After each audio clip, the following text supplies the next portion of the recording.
Let's see if Success. success, maybe, hopefully. Let's see if Oh yes, I have it. Random VS. Okay. there we go. Alright. Awesome. Oh, we haven't even updated the logo on the YouTube channel yet.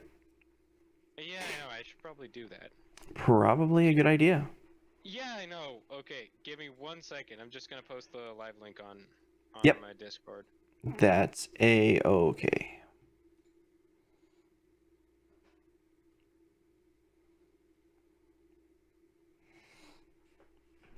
Mm.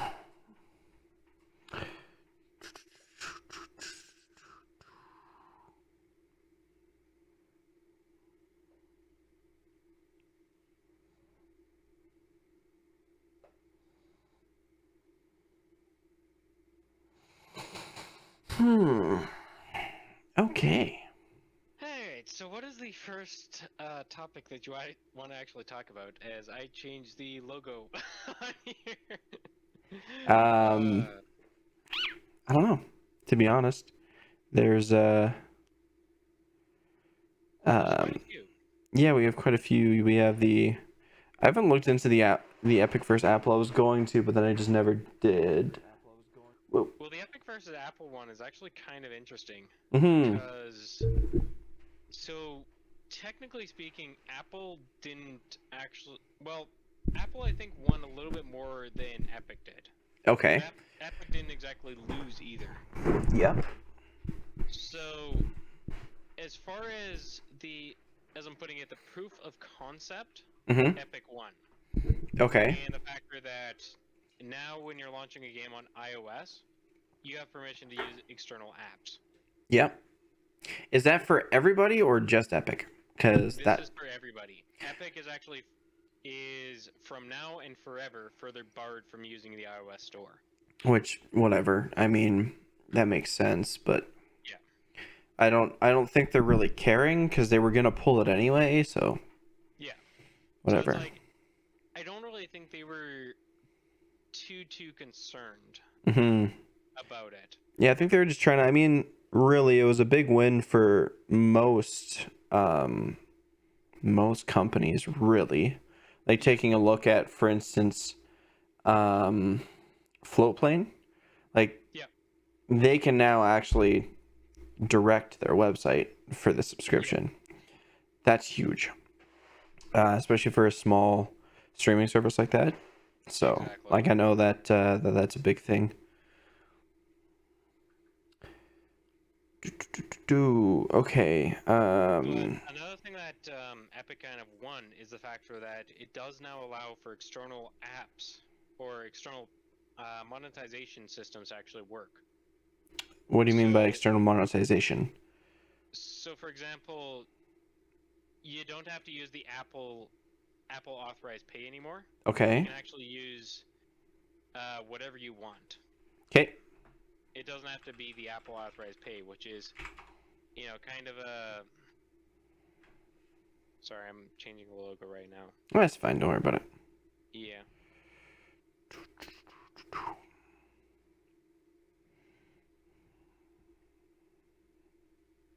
It's funny. I never actually added you as a manager. I know you haven't done a lot of things. Whatever. It Yeah, I is what know. it is. What it is. Yeah. I'll eventually add that. Anywho, um, so yeah, that does allow for external apps, which means that Apple can't charge on it. That is the big kicker over there. Hmm. Is Apple cannot make any profits off of external apps. So this also includes things like okay, how do I change the logo? I'm having a brain fart. I might have to actually load mobile and do this another time. Anyways, whatever. I'll Yeah. just Whatever. log into my other account. Yeah. We can worry about that later. Yeah, it's not a huge importance. Hmm.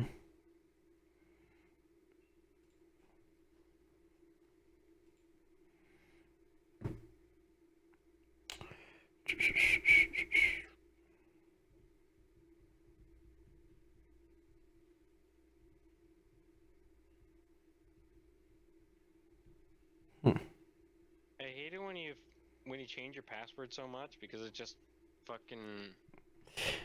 Yeah. Oh yeah, I know that. I know that feeling. You're like, I don't remember my password. Well, you just recently played it. You just recently changed it. Yep. Yes. What's your point?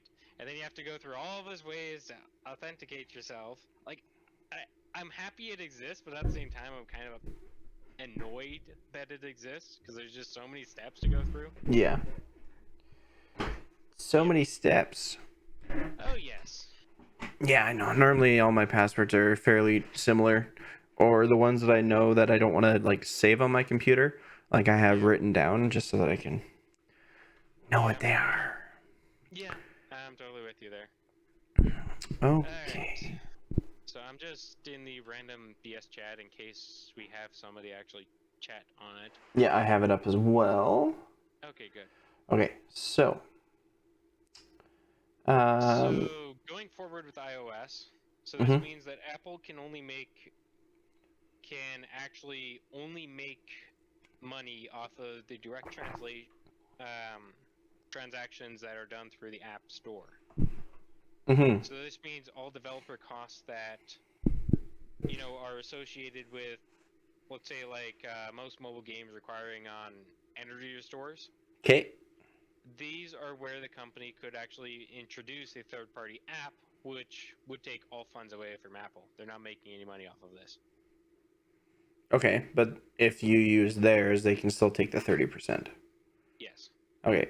Well, I mean, that's not terrible. So, if you look at it that way, I mean, obviously. Another question that I do have is, so is it fair for Apple to charge 30%? I mean, if you're using their service, you're taking their security, their everything, I guess. It's like you have their security, you have the ease of payment and stuff like that. Sure, it's 30%, but you can get money elsewhere. You know what I mean? So that 30% really, let's say 50% comes from your website, 50% comes from Apple. They're only taking 15%. Yeah. If you look at it that way. So the way that I look at it, it's unlike Steam, how they have their Steam Greenlight. So Steam actually does a lot of work with their Greenlight program, which actively actually does advertising for your game. Yeah. And a lot of the time, they'll actually allow you to start collecting funds in the process of, launching a early beta. Knowing that the beta is kind of bugged, people will report on these bugs. You're getting paid in the process for each one of these downloads, and at the same time, you're actually making revenue. Yep, I agree. Apple doesn't have such a thing. So, I'm not saying Steam is fully deserving of this 30% cut either. I think they're more deserving of it. Yeah, they're more deserving. They do more for the 30% than Apple. Apple's like, payments. Well, okay. That's it. Whatever. Apple just kind of sits there and lets apps basically collect and not really have any sort of quality assurance that it's going to actually be a quality app. Yep. Yeah, there is no. Steam does kind of have some minimum standards. Yep. Like, if we were to launch a game on Steam, let's say, like, tomorrow, for example, we'd have some quality standards that we'd have to actually, achieve within that first month. Yep. Like, if we just decide to launch a bugged game and, show that we're not actually developing it, this creates a black mark for a company. Yep. Apple, on the other hand, is plagued with a lot of these games that are, how could I put this, kind of like broken right from the get-go, and developers are just kind of, yeah, well, I made my money, so fuck you. Yep. I shouldn't have sweared. Because this is YouTube, I keep forgetting that this isn't Twitch. Yeah. My chair is really uncomfortable. Need a new chair now. Yes. Please pay me now. Yes. Get new chair. You guys are actually able to join in the debate as well. Yeah. But yes. Yes. So that's kind of my personal opinion. Now, Epic does take 7%. And if you were to actually use their Unreal game engine, I think it's 15. They originally it was 35% of all revenue, but I think they reduced it further to like 10%. Yeah, I think they do something like that after a certain amount of money is made. Yeah. So, like, your initial development cost isn't completely screwed by them. Yeah. So, but yeah, like, That's kind of a nice thing I like about Unreal versus Unity. I'm not saying Unity is a bad program. Unity is a great program. mm-hmm. It's just there's a lot of upfront cost. Yep. And this kind of creates a bit of a problem with newbie developers like us because we don't have those finances. We don't have those funds just yet. Yep. As much as I would love to brag and be like, yeah, I can afford $100,000 a year Yeah. or something like that. I don't have those finances. No. No. No, we don't. Yeah, I know. I wish we did though. Oh, absolutely. Absolutely. Yeah. Do I wish that we could pay like 100% of everyone's salary right now? Yeah. Oh yes, that'd be nice. Would I love not going to work? Yeah. Yeah. Well, But technically speaking, you'd still be going to work. It's just going to work for something that you actually enjoy. yeah, exactly. Like I don't consider that work at the same time. That's just having fun. Exactly. Yes. Like it's kind of funny because I was talking with my father-in-law about retirement, Mm-hmm. and he brought up the simple factor of if let's say Cruxious Media really kicked off, Mm-hmm. and would I consider that retirement or would I actually take a time to retire? And I'm like, my brain is always thinking of new ideas, new ways that I can twist stuff, and trying to fill up plot holes within my own timeline Yep. of chronological events. So I honestly don't think I could ever actually retire. Like I might step down, let's say as one of the company heads per se, but I'll always be. I picture myself pretty much always in the writing heads of Cruxious Media. Yep. Just like hands-on doing experiments, stuff like that. Just like the fun side of things, right? So yeah, that absolutely makes sense. Absolutely makes sense. Ah, brother. My mind is just pulling blanks right now. So, what do you think about the price hike of electronics? Not surprising. With I'm not that surprised either. it's like it comes down to the time where everyone wants computers. Yep. Everyone wants a car. Mm-hmm. Everyone wants this, everyone wants that. You're gonna run out of resources eventually, and it comes down to supply and demand. Yeah. If we're running out of rare earth materials, guess what? Supply low, demand high, meaning price go up. Layman's terms. So I'm not too. Well, and keep in mind, one of the things that really ended up hitting off, and a lot of the companies that are, making the chips and whatnot are mentioning, is the factor of that 6-month break really cut down in production a hell of a lot. Oh yeah, absolutely. They're just like you're looking at your typical factory having about 30,000 workers. Mhm. Even with current COVID restrictions, they're lucky if they can have 100 people working in the same factory. Yep. It's like it's just your production is low, but you still have the people that are still waiting on the GPUs. Like they placed an order in long time ago and they still haven't received it, right? So like you have that supply and demand where people are paying the exorbitant amount for people who just churned and burned the card. So with the price hike, I'm not surprised. Yeah, though it kind of drives me nuts because I'm working with my friend Joey who has a recording studio. Yep. And his new server that we were trying to build last year Mm-hmm. ended up jumping cost around $70,000. Jeez. That's ridiculous. Yeah. Like, I've been thinking about making another computer that's more centered around gaming instead of gaming on my Threadripper. Um, although it's great, don't get me wrong, it can be better. So, Well, here's the weird thing, right?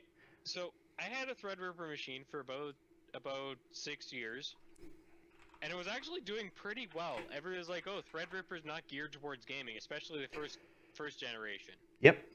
I had no problem running any games, and I was running it better than most people. Yeah, like gaming on it, I love it. Don't get me wrong.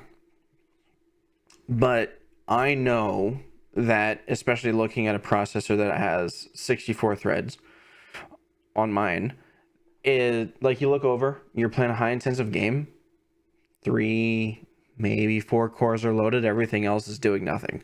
It's like, Yeah, I get so that. getting a faster processor in a case like going to like an Intel, I don't know how the 12th gens are. I'll take a look at them when they come out. So far, I've been seeing garbage. I've heard mixed reviews Yeah. on what they could or could not do. So obviously we'll see. One of the things I like about Linus when he does his reviews is at least he goes over multiple games before he ends up, submitting an actual review. And As opposed to, let's say, J2 Sense, who focuses on one style of game yeah. a lot of the time. Yeah, So they'll it's go like, through yeah. many different things for sure. So it'll be interesting to see what it comes down to. Like I'd like to go back to Intel for gaming personally. I've had less issues with them in the gaming side of things. But again, if they're a bad processor, I'd go back. I'd continue with AMD. So, but I'm wanting something that like is just pure speed. That it's like, yes, I have many cores on my Threadripper, but not all cores are good for gaming. They're really good when I'm wanting to do they're really good when I'm wanting to do like 3D modeling because every one of them is slammed. But like it's like it's a case by case scenario. Yeah. And game engines are getting pretty sophisticated. Yep. I think Unreal 5 allows us to actually use up to 6 cores. Yeah. So it's like, and I have 64. And actually up to the actual console that we're coding for too. Mm-hmm. So, for example, if I recall, Unreal 5, there's a particular build of it that can actually hit up to 20 cores. That would be interesting. But at the same time, this does also mean that we'd have to work a lot coding side, being able to program a lot of prediction into it. Like that's kind of one of the things that we need to think about game design, because games are very complicated, especially in modern day. We're not just at the 2D scrolling where this enemy does this enemy does this. We have to talk about, how the physics actually applies, how the rain actually falls on the skin. Yep. And how the hair physics are actually done in reaction to this rain, how your gun is going to fire, how it's going to sound. Yep. How the enemies are going to react to all of this. Yep. Like, there's so much to modern games that make them a hell of a lot more complicated to code than just simply taking a 2D side scroller and, well, you're shooting on a one direction, so there you go. Yeah. No, I'm not saying the 2D games of old or modern 2D games like Shovel Knight are bad. Mm-hmm. They are really enjoyable. I freaking love them to death. Yeah, there's many really good games out there that are side scrollers. So exactly.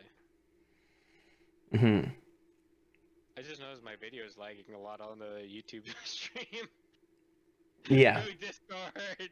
Go Discord. Yeah. Go bad internet. Yay.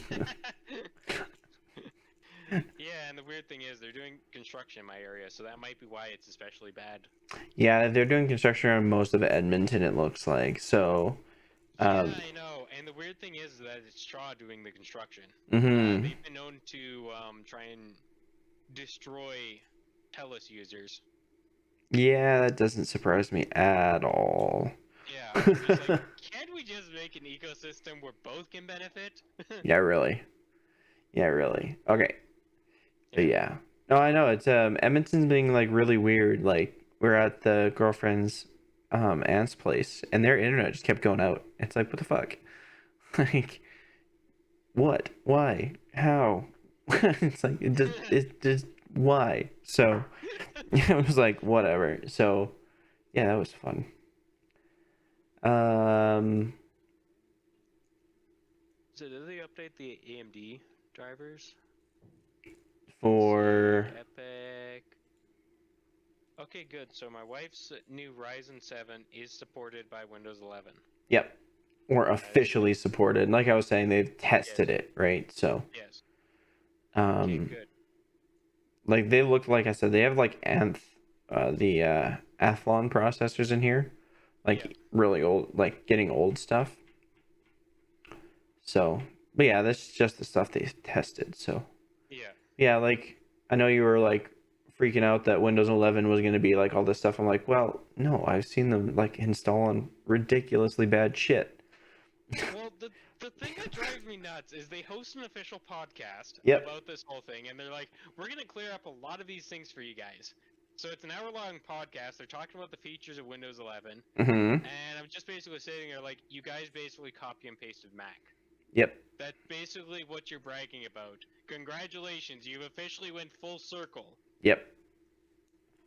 Well, I Like, guess I'm going back to Linux. Yeah, and I'm just basically sitting here like, okay, so you did mention that there's an external app that you can change it back to what it was. Yep. So it's like, most of us are going to be downloading this because we're so used to how Windows is set up. Mm-hmm. And it's like, okay, well, what about external operating systems that we can use? Well, Linux is a good candidate, though a lot of people that are used to running Windows or Mac are not going to be accustomed to running Linux. I mean, I've run Linux for years, so really. So really. So have I. It's just a simple factor of, taking somebody that, like my wife, for example, and putting her on a Linux machine, she wouldn't have a clue how to start it. How do I install things? Well, you have Code. to go through this folder, and then this folder, and then this folder, and then click the install and drag. Yep. No, I know, it's ridiculous. It's convoluted, and then you're also looking at how many games you can actually run on Linux versus... It's getting better. It's gotten a lot better. It's gotten a lot better. I know, what was it? Yeah. Half a year ago, 6 months ago, Linus did a gaming on Linux thing, and they were doing good. I mean, it's not where I personally would like to be, but it's an option. It is an option. Like, I mean, it's a lot better than gaming on a Mac. Yeah. Yeah. I just find it hilarious because I actually know somebody that does game on a Mac, and I'm just sitting there like, how do you put up with this stuff? I mean, I know people that play like Minecraft on Macs, but like that's not. I'm talking about games like Skyrim. I'm talking. Oh games my like, word. Doom Eternal, which apparently is supported by Mac Somehow. Interesting. Yet the weird thing is that the game runs better on Switch than it does on Mac. Doesn't surprise me. Doesn't surprise me at all. Because the thing that you have to understand about Mac, and I'm not trying to put this down, is you can only officially use parts that are touched by Apple. Mm-hmm. They have the regular i7s, and then they have the Apple i7s. So the i7s generally will have 8 cores. Yep. The Apple ones have 6. Okay. And they're also throttled down from the regular 3.6 gigahertz to 2.7. Like, why? And Why? that's as high as they can run. That's Well, for because Apple keeps on saying that the form factor is everything. So they try and fit a lot of this power into a very, very small chassis that can't even cool itself. yep. And I know. I'm not trying to say this because I hate Apple. I Mhm. mean, that is actually one of the reasons why, but that's beside the point. Yep. The point is that, take for example my Asus laptop. Mhm. Yes, the processor is a bit of a bottleneck because it is a mobile grade CPU, Yep. but it's still a really powerful CPU. Yep. The GPU also runs pretty well. But Mhm. once again, it's because Asus actually thought about how they're going to be putting it all in together Yep. and thought about the cooling solutions. Like even in high intensive game modes, I think the highest I've managed to pull was 85 degrees. Yeah, same with this laptop. The one that I use as well. It's the same thing. Like Yeah. it doesn't run very hot when it like I remember I used to run when I was doing the changeover from my old gaming computer to this Threadripper. I had the laptop as kind of an intermittent and I was running Star Citizen a lot at the time. So it's like I'm running a super intensive game where I'm like maxing the CPU and the GPU almost identically, and it's like it was just like shrugging it off. It was great. Versus you look at Apple, it's like you're running software that is specially made for Apple, like what was it, Final Cut Pro, hmm and you're pushing that thing almost 120 degrees Celsius. Yep. Like that. Yeah. But yes, no, I know exactly what you mean. Yeah, I'm like interested to. I'm gonna be installing Windows 11 here in a bit, by a bit. I might give it a couple months, personally. What? The reset button.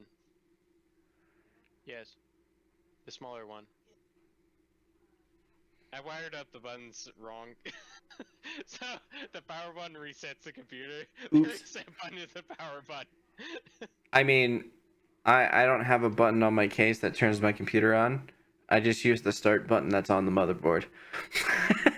Yeah, I don't exactly have one of those on her board Yeah, yeah. because I still went with an Asus board, Yep, but it's kind of more of an El Cheapo one. that makes sense. The X50 570 Tough Gaming. So it doesn't hmm actually have a power button on the. Yeah, a lot of those El Cheapos don't have the power button, which is fine. Yeah, I'm Yeah. thinking about trying it because I was doing some research and it looks like the majority of the stuff that I do, like with Epic and Maya, all work on Windows 11 anyway. So I'm really interested to see any performance gains.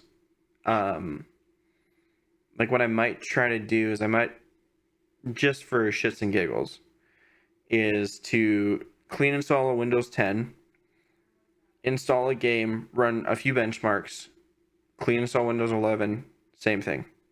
Yeah. Because although I don't take my buddy's word to heart all the time, he has stated multiple times that the games are running better on Windows 11. Once again, Don't know why. I think based off of my own kind of research into it. I don't have Windows 11 yet. I haven't personally tried it. hmm This laptop CPU is presently not supported. I just checked. The motherboard is. Yeah, The CPU is not. it'll be fine. You'll be able to install Windows 11. That's non-issue. Anyways, this does have a TPM SPI, so I'm gonna be able to install it whenever it officially gets support for it. hmm It is enabled. I did actually just enable that today. Now that we're talking about it. hmm So, anyways, that's beside the point. The point that I was getting at is it's kind of hit and miss depending on the games. Fair. I mean, with they're talking about better integration with DirectX 12. So if it's a Yeah. DirectX 12 game, I can understand. Yeah. So, Versus games that are more scripted towards OpenGL or Vulkan, hmm then it's going to struggle a little bit because while you make your operating system better for DirectX 12, you actually kind of shoot yourself in the foot with Vulkan support. yep. And Vulkan is so just so you guys get an idea on the type of systems that I run, I generally run a lot of ATI Yep. because I personally like to support Canadian business, and I don't know if you guys know, ATI is still manufactured to this day, even after the buyout of AMD. ATI is still manufactured in Quebec, which is still Canada. As much as I'd love to, scream at them for their dumb ideas that they do over the time. But they are still Canada at this point in time. Mm-hmm. And I like being able to support Canada as much as I can, which Yep. is why I have literally always used ATI except for this laptop that I am presently using. Yep. I have always preferred AMD over Intel, and that even means during their really, really bad years, like the AMD FX chip, which, most chips generally shut down at 115 degrees Celsius. This is the normal operating temperature for the AMD FX chip. Like, that's normal. 115 to 125 is considered perfectly normal for AMD FX 8350. That's ridiculous. Even the later launched 9750. That is perfectly normal operating temperatures. Perfectly normal operating temps. And this is with the best cooling environment too. That's just stupid.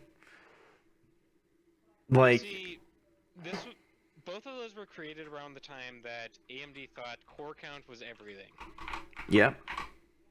And while core count is kind of important to making a good processor, Yep. it's also about the whole way that memory is, switched between each one of those cores, so that they can actually operate as their own processor.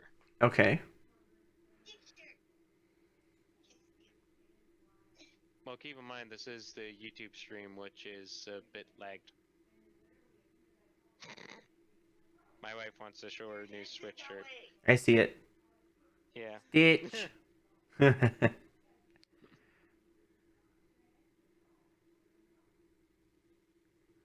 How many viewers do we have presently? Probably just me, I think. No. Okay, because I think it's just me and you right now watching it, actually. Yeah, that's fine. I'm just looking up. So, Star Citizen has decided to drop DirectX 12 support and only go with Vulkan. Well, Vulkan, from what I hear, is a lot easier to code. They're also saying that they can do multiple OS with Vulkan. Yeah. So I think that's why they're going with it. Yeah. Would it be nice to see in full release if there was a selection? So you can choose your renderer? Yeah. That would be nice. You see, I kind of like games that do allow you to choose the renderer. Mm-hmm. Therefore, it kind of benefits all parties. Exactly. Like, I understand the factor that there's technically 3 renderers, basically, right now. There's technically 4, but we don't really talk about the 4th one because that's more enterprise use than anything else. Okay. The 4th one is basically CAD exclusive. Okay. So like I said, we don't really hear about that one. Yep. I don't even know what the hell it's called. It's just basically CAD renderer. Fair enough. But we have DirectX 12. Yep. Or DirectX 11. They're all within the same family. Yep. Then you have Vulkan. Okay. Which is geared more towards AMD ATI. Yep. And then you have OpenGL, which is, well, more open and kind of geared towards both parties. Okay. Not really specifying on which your graphics card GPU is. Yep. But this is, of course, open source software. Fair enough. Now, this also opens us up to another kind of debate on the whole hyper-resolution technology that's going around. So, for example, NVIDIA with their ray tracing, and then ATI with their, I think it's called hyper. I forget what it's called. I'm gonna actually have to look that up now. API. Interesting.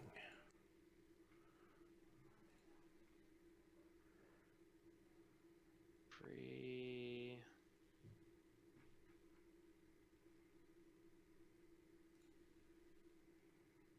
I forget what the hell it's called.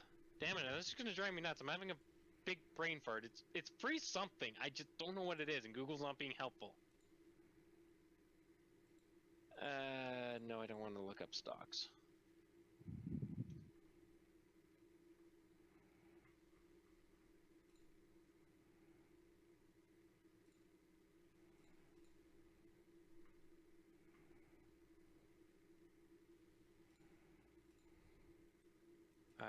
ProRender? No, that isn't it. GPU, blend articles. Anyways, it's something new that just came to ATI, and this is going to be kind of an open source project from them. Assuming they're going to be actually asking a lot of devs to kind of support this program. Yep. I forget what it's called, and correct me in the comments if you guys are actually watching, because I'm pretty sure one of you will probably end up knowing what I'm talking about. So anyways, what this is going to do is kind of amplify the visuals a lot and be smart about how it actually renders everything. Interesting. And of course, NVIDIA has their ray tracing, and I can't remember their other HDR setting that they have as well, which is new to the 30s. The 30,000 series. I can't think of it. I just know ray tracing. Yeah, I know. ATI does have something on their new cards, which is something I really want to get. I've played a few games with ray tracing, and it's like, meh. Like, I'll turn that off just to get better performance. Like, I don't need it on. My personal experience is that's with this laptop, of course, which has a 3 gig GPU. Yep. See, it's nice to have ray tracing because they look stunning. Yep. But I hate the 30% performance hit. Oh yeah, absolutely. And it's like, I'd rather have 100 FPS than be sitting here with 60 FPS. Yep. And it's like, sure, I have a 3090, 1440p ray tracing. I could probably hit the hundreds if I really wanted to on certain games. Yeah. All the games that I've played that have ray tracing inside of it, I have not felt the need for ray tracing. Yeah. Mainly because I play more multiplayer games. If I was playing single player games, something like Tomb Raider or Red Dead. Dishonored. The new Dishonored has it? Really? No, Dishonored doesn't have it. No, I didn't think so. There is actually a mod to add ray tracing to the original Dishonored. Oh, that's awesome. But like those kind of games, then maybe. Yeah. But for all intents and purposes, I don't need ray tracing. Okay, I'm gonna go grab a beer. Okay. Yeah. I'll still be on headset. I'm just gonna be AFC. AFC, away from camera. So all I am is a head that is speaking into a headset. Yes. Have you looked up any of those Samsung Neo monitors yet? Yes, I have. They're really nice. Walmart has a lot of them right now. Really? Yeah, I was at Walmart this afternoon, and I'm just looking at their gaming computers, and I'm just like, holy fuck, they actually have really powerful computers. Like, the fuck happened? Yeah, I know Walmart's been trying to get into the gaming industry. They're not very good. Any of their pre-mades are not very good. Where the hell could I buy one of these? I want to know.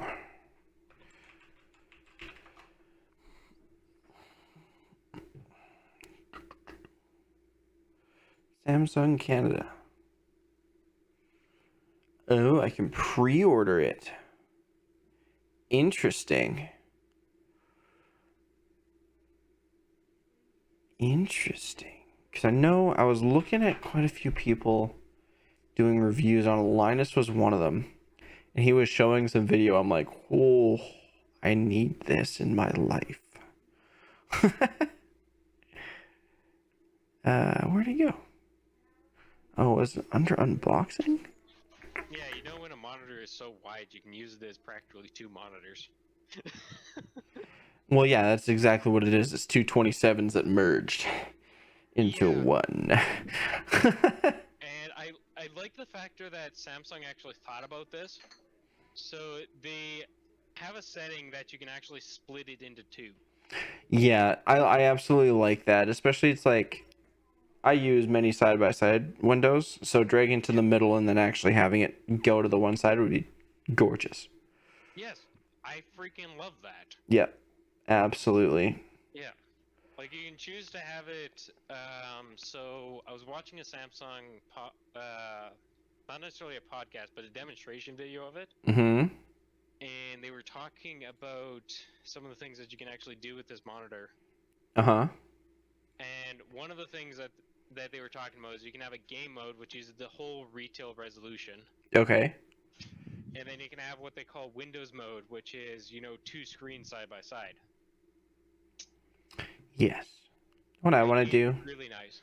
I want to get the Neo, have it as my main monitor, and then put my two 27s above it.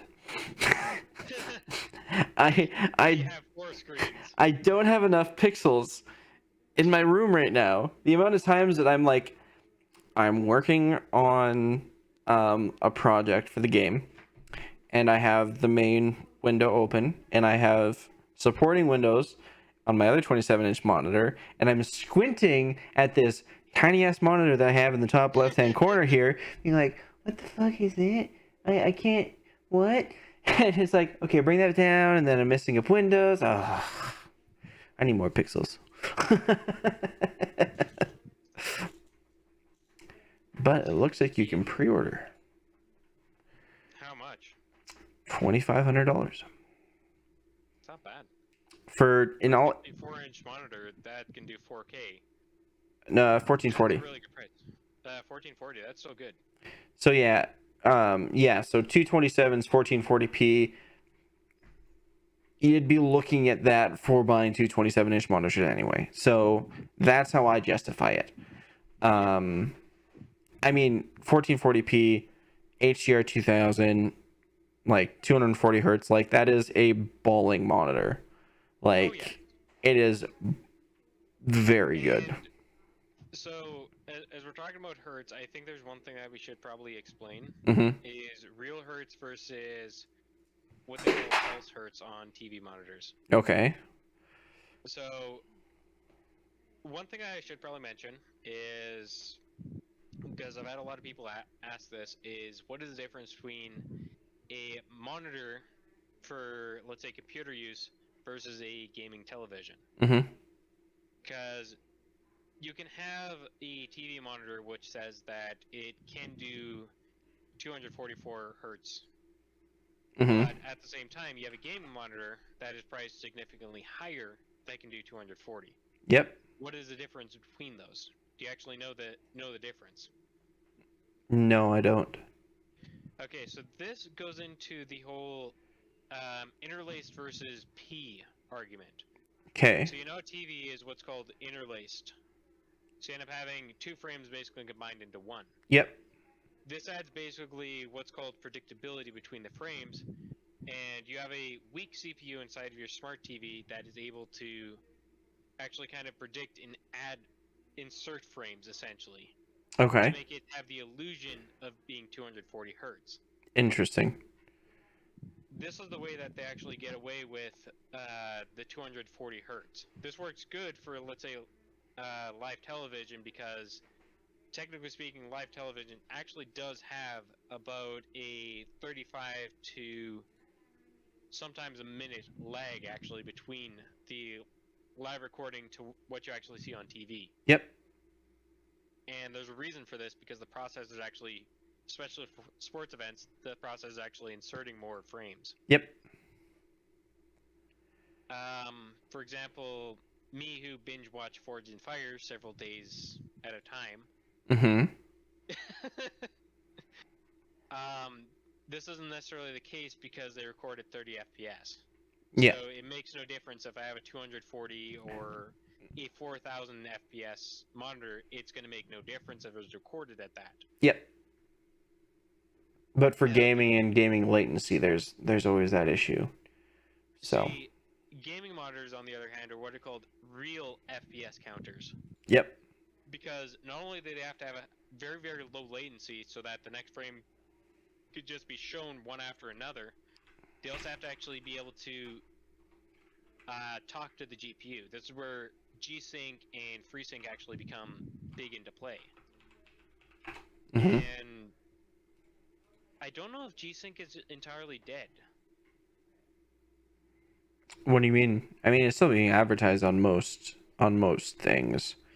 Personally, I turn it off. Because I find AMD's FreeSync to be really beneficial. Mm-hmm.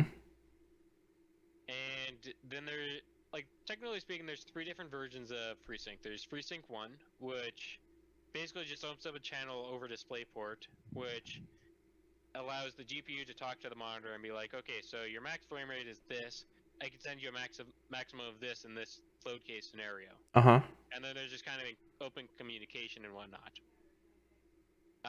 FreeSync 2, 2.0, is over, once again, DisplayPort, and that allows more communication, more sophisticated controls by the developer. And then there's what's called FreeSync HDR, which is the full dynamic range FreeSync. Fair enough. Which allows what's called 4-way communication. But they're all over DisplayPort. G-Sync allows for HDMI. With certain... The issue that it keeps running into is I believe HDMI latency. HDMI does have a pretty high latency in comparison to DisplayPort. I mean, you're converting digital to analog back to digital, so I can understand that. Yeah. Whereas DisplayPort is 100% digital. Yep, so it's digital straight across. And you're viewing a digital image over analog to digital. Well, and then you're also looking at the factor of bandwidth. HDMI 2.4, which is the most recent one that just came out. Bandwidth has now officially been pushed up to 16.4, which actually starts to compete with DisplayPort's 12.4 gigahertz. Let me just double check that number. It sounds right. Because I know HDMI 2.2 was sitting at just over 5 gigahertz. Like, it really did not have a whole lot of space.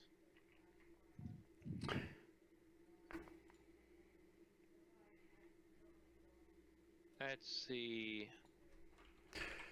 A lot of people question me about using Wikipedia as a valid source of information, and I'm sitting there like, it works though. They don't have 2.4, unfortunately. Oh, so 2.1 is still the most recent one. Because they've been talking about a 2.2. Okay. The ultra high speed, so it hasn't been released yet. Because technically speaking, with that bandwidth, 2.1 is not able to do 4K continuously. Yeah. And I've gotten into a lot of arguments with people because here's the thing that you have to realize with 4K. And so first off, you have to have it was the difference between 2.0 to 2.1. 2.1 is able to do 60 FPS at 4K. Yep. But here's the thing. You have to make sure first your ports on both devices are actually compatible with 4K. Yep. This creates considerable more heat than just simply the 2.0 ports. Yep. This is why you'll find like my Samsung Smart TV downstairs, it only actually has one 4K port. Because that port actually creates about 12 times more heat than the other 3 ports combined. Yep. I mean, And more also data, and just... Yeah. Yeah, that makes complete sense. But you also have to make sure you have the cable as well. Yep. Which is compatible with that, because it's actually a very different connector. yes, you can technically insert the older connectors, but it's not going to function the exact same way. Yeah, absolutely. Yeah. Absolutely. Because I think DisplayPort is on 1.2 right now. I mean, Technically speaking, 1.0 was the beta testing stage. 1.1 was the first one that came out. no, 1.4. 1.4? On 1.4 now. Let's see. DisplayPort 1.4. Oh, they have 2.0 out. Oh, cool. Yeah, 2.0 is the first one that came out standard of March 2016. Okay, so I'm actually running a 2.0. Cool. Yes. So they do maximum bandwidth is 80 gigabit a second. Yeah. So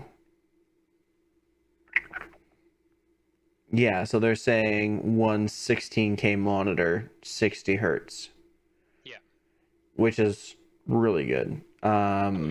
Which is ridiculous. Which is way higher than anything that HDMI will do, because you're transferring data, not an analog signal. Yeah. And that's the big thing. Because HDMI, yeah, it's one cable. Wasn't there this one there, I swear there was this one monitor that took two HDMI connectors to get a single output somehow. It was weird. HDMI connectors to get a single output? Yeah, so that you could get the full hertz. I think it was an older one. I could be wrong.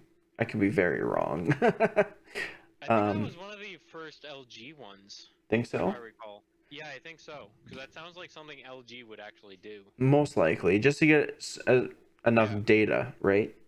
Like that Yeah. was the biggest thing. That was the biggest thing. Because if I recall, it couldn't actually use just one HDMI cable. It had to actually use two. Yeah, it was very glitchy or something. I remember Linus talking about it a while back, so Yeah, I think that was an LG one. it wouldn't surprise me. Yeah. I mean, most panels are LG, so if nobody else did it, LG would have. For those of you that don't know, LG is one of the widely biggest producers for LCD screens in general.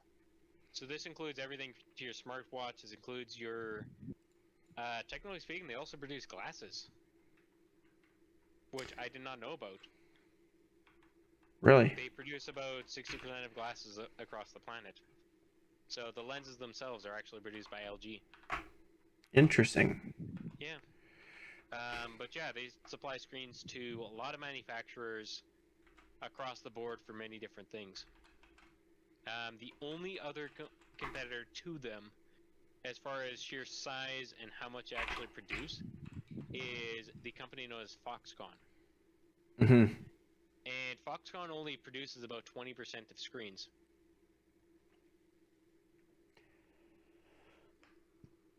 Just to basically put that into perspective, Yep. LG produces about 70% of the screens on the planet. Mm-hmm. Foxconn produces about 20% of the screens on the planet. Yeah, LG is big when it comes to screen manufacturing. Like even Samsung, they use LG to make their screens. So well, here's kind of a weird thing. Samsung can actually make their own screens, and they've made some really good screens. In fact, their Samsung Neo series are actually manufactured entirely by them. Oh, really? Well, that's good to know. That's actually one of their first screens they made in the last 15 years. That's cool. I mean, for what it is, like the curvature on that thing is ridiculous. Those Neos. So I could see why they would be the ones that wanted to build it themselves. Well, with the curvature and the advanced technology that you're actually printing on that thin little screen, which is your board, yeah, you kind of want to actually produce that and make sure everything's all perfect. Exactly. I wouldn't expect them to trust a third party. I mean, even if they did trust a third party, just think if something, like when they were testing it, something breaks. You gotta wait for the guy to ship you a new piece to see if that one works, instead of doing it in-house where you're constantly making new ones to test. So there is that. So Yeah. But yeah, especially when you're making a huge monitor like that, I could fully understand. oh, absolutely. Any ultra Yeah. wides, like if you look at like going on to like Memory Express website and looking at their ultra wide LCD monitors, the only ones like every single one like Asus, let me take a look. Asus, LG, they're an identical monitor in all technicality. And Yeah. it's like it's because LG makes the screens and just puts a shroud around it and just goes from there. So, um, Sometimes what you'll find, let's say like the Asus variety versus the LG, is sometimes they'll add their own plastic certain twists. Like yeah. Asus tend to love their RGB lighting. Oh, absolutely. And like I Oh said, they my god, I'm a huge fan of. I uh-huh. freaking love the fact that you can have your whole system synced to have the RGBs flashing in a certain color. Oh, Like absolutely. I just love that. Yep. Oh, it's I know Um, exactly what you mean. so No, like I just was mentioning, I was at Walmart earlier today, yep. and so they're pre-built tower computers. Mhm. Yeah, they're still kind of what I would call not necessarily garbage, but they're getting better. I will Interesting. give them credits; they are getting better. I remember the one YouTuber or a few of them just completely ripping Apple or ripping Walmart when they first got released. And they're like, "Why? Why did you do this? Like it is terrible." Well, I had a streamer friend Mhm. that if you want to check him out, drop him a follow at Final Sloth. Mhm. And he actually bought a computer from Walmart. Okay. And I'm like, why did you buy a computer from Walmart? And he basically shows me the build and shows me the approximate size. And I'm like, overall, this actually, how much did you pay for this? And he tells me the cost. I think it was just over $1,000. Like it was Yep. not that much American. Hmm. Like, I think it was 1090 or something like that. Wow. I mean, But he got a 1080, huh. and this was a proper 1080. This wasn't a reduced card. Interesting. He got an NVIDIA i7. I think it was the 49K series, So this would have been from a and few years 16 ago. gigs of RAM. So that would have Yeah, been from a few years ago. That's DDR3 still. yeah. Hmm. But he got something like 16. I think it was factory made 16 gigabytes of RAM, and he had 4 slots. Interesting. I mean, Yeah. they seem to use actual parts, but Like that's one thing I do have to mention about pre-builds, because one of my friends is looking into buying a Dell, mhm. and I've mentioned him about Linus, J2 Sense, Nexus Gaming, how they've actually bought a lot of these and saw the factor that Dell specifically has been making their own versions of these parts, Yep. especially GPUs, Yep. and it's really the 1070 and the 1080 are still considered to be a good GPU. Yep. As old Absolutely. as they are, as ancient as they are still considered to be still decent GPUs. Oh yeah, I was gonna absolutely. say CPUs. But anyways, so what they would actually do is they would trim down the card, cut a lot of the GRAM off, and then put their own quote unquote better cooling solutions on, and the thing runs like it's 870.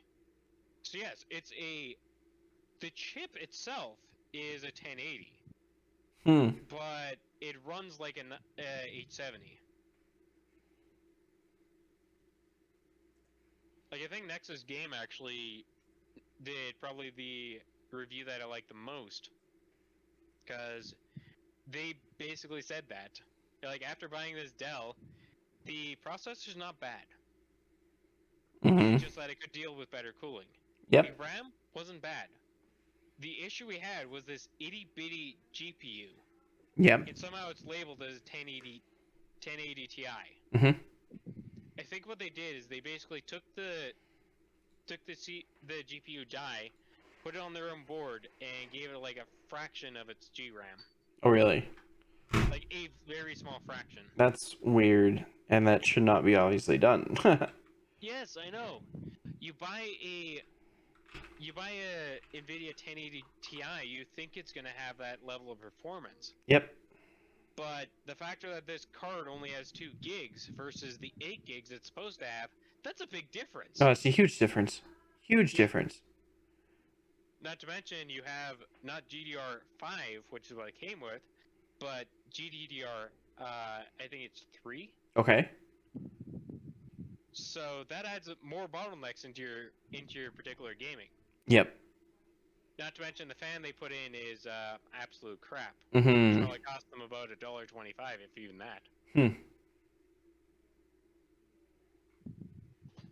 Like, don't get me wrong, I understand parts are expensive and everything is expensive nowadays. Yep. With the whole way computers are being built. Okay.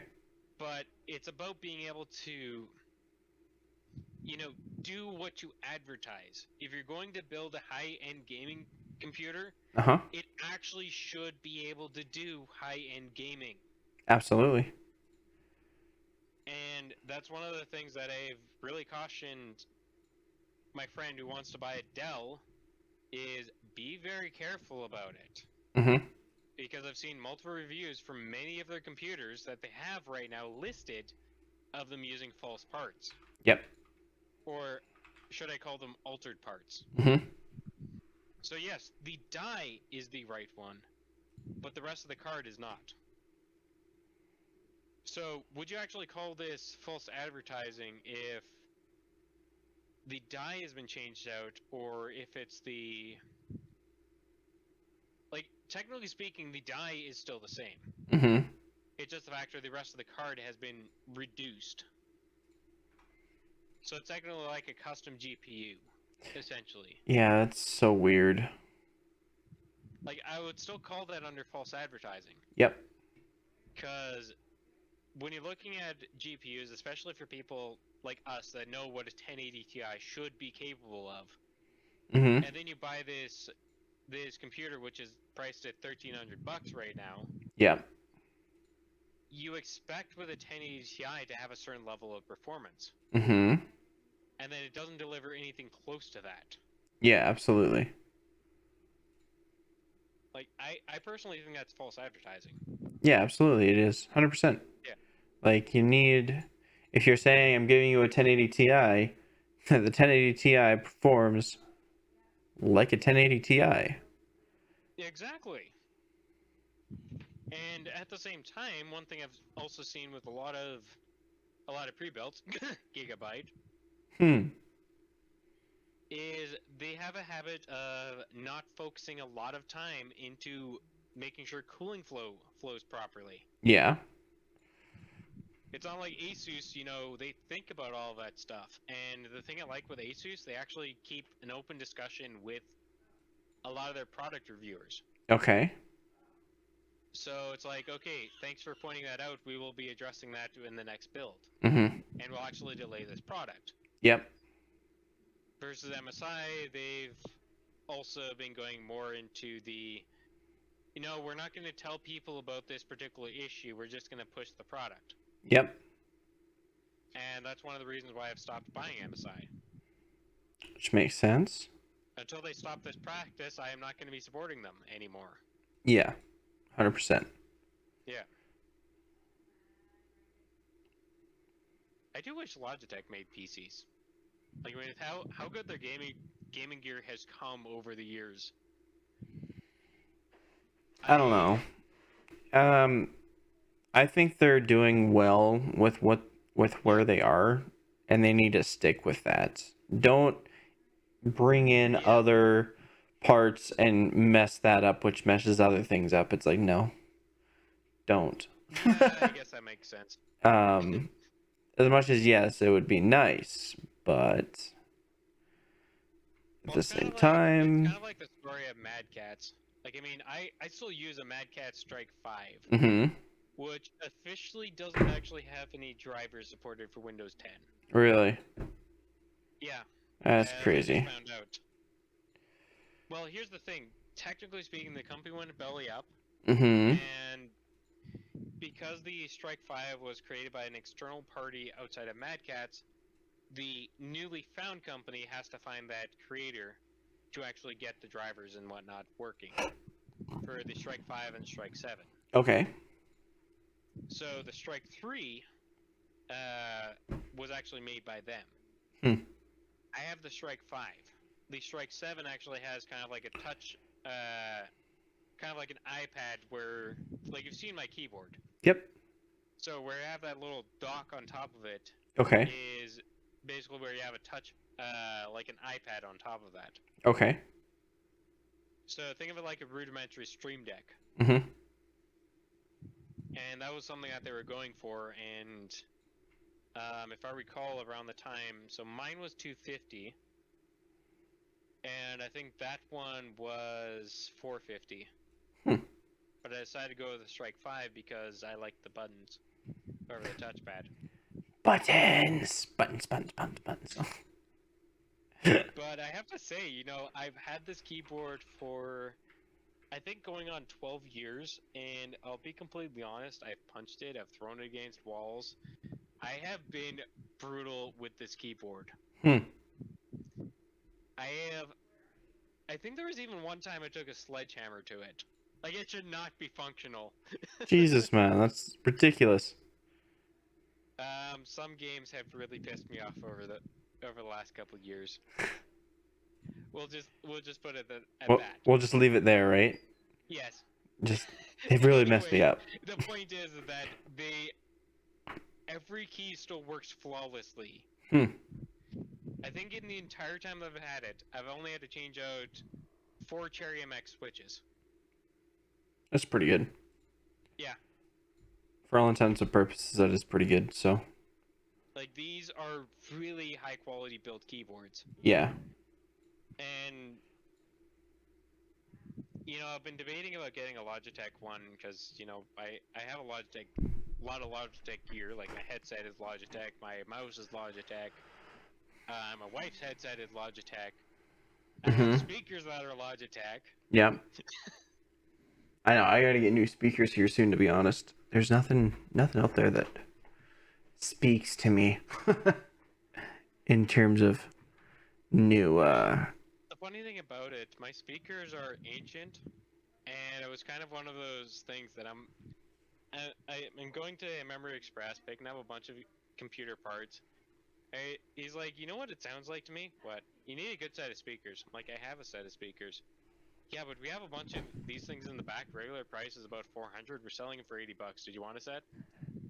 Yes. And then it's like, okay, so I buy those, and then about 2 weeks later, they jump up in price to 800. Like, they finally got rid of their stock, because apparently somebody... It was kind of one of those instances that I feel like somebody in ordering decided to just want to order 6 or something like that, but they typed in 6 a bunch of times. That makes sense. Press enter, and then they have a shit ton of stock. It's like, well, we have this palette of these speakers. Yeah. Well, we paid for them. Yeah. How are we going to be selling all of these speakers? I don't know, sell them at a bottom price? Like, I mean, we got to get rid of the stock. Yeah. Okay, how does $80 sound? I'll see how people take. And they were flying off the shelf like no tomorrow. Oh, I bet. Especially if they're $800 and they're selling them for that cheap. Like, that's ridiculous. Like, these speakers sound really freaking good. I used to have some Logitech speakers, and then it died on me, which sucks. How old are these speakers? Ridiculously old. Yeah, probably. Does that surprise you?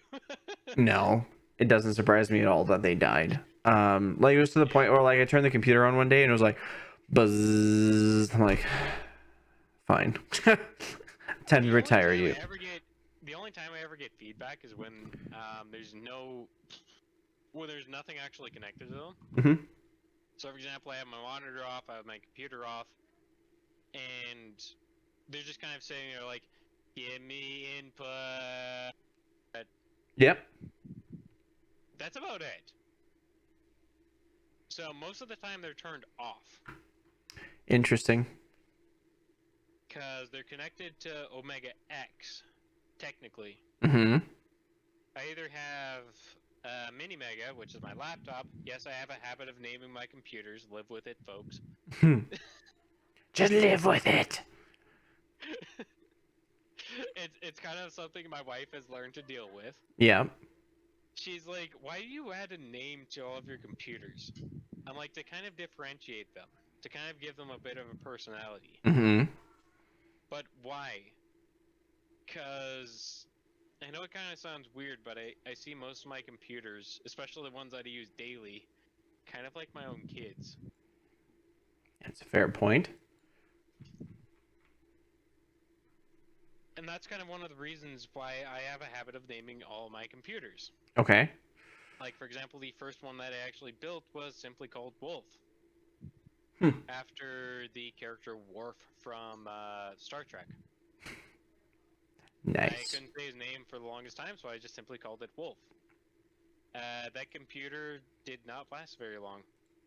Because somebody decided to not look at the proper slot and installed an AMD K-series processor into an, I can't remember the exact Intel equivalent at that time. Technically it should have fit, but I fried everything in the system. Weirdly enough, the computer booted. So, computer booted into Windows, I think it was 95 at the time. I inserted MechWarriors 3, because I really wanted to play that game. Mm-hmm. So disk tray opens, I put the game in, and insert it. I'm like, I'm going to be playing MechWarriors 3 at a high-end PC! And then I get the nice blue screen of death. Of which it never recovers. Yeah, and then I start to see smoke coming from the motherboard. Crazy. Yeah. I think my dad spent $1,200 on that computer, which lasted about 20 minutes. Jesus Christ. Yeah. It was hard to talk him into allowing me to build. What was my second computer? I don't even remember. Anyways, I built my second computer, which I used for 2 years, then I used for another 5 years on top of that. Mm-hmm. My third one was Alpha, back in the Windows XP period. Okay. It was Windows 7 compatible. Yep. So just to give you an idea on how old Alpha was, Yep. I have Omega 6, or Omega X, which is like my 5th PC build, personal PC build. Fair enough. Yeah. Now in the process, I've also built a lot of client builds too. Mm-hmm.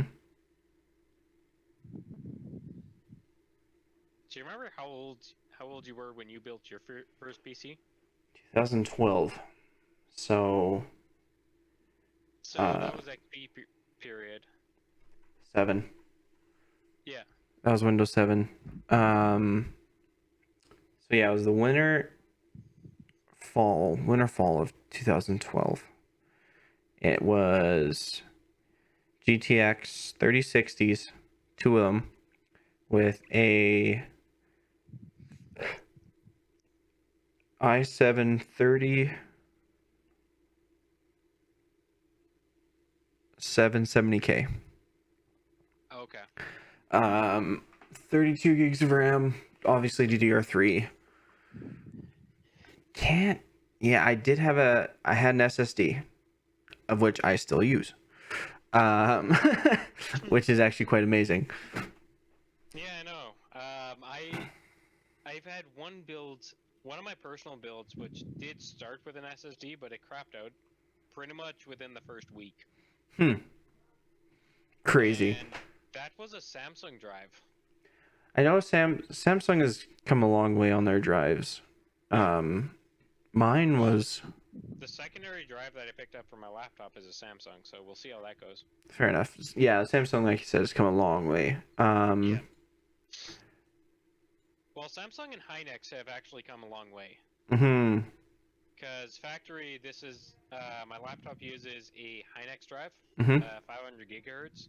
or gigabytes, I should say. Okay. And it picked up a Samsung 1 terabyte. Okay. So I have 1.5 on this laptop.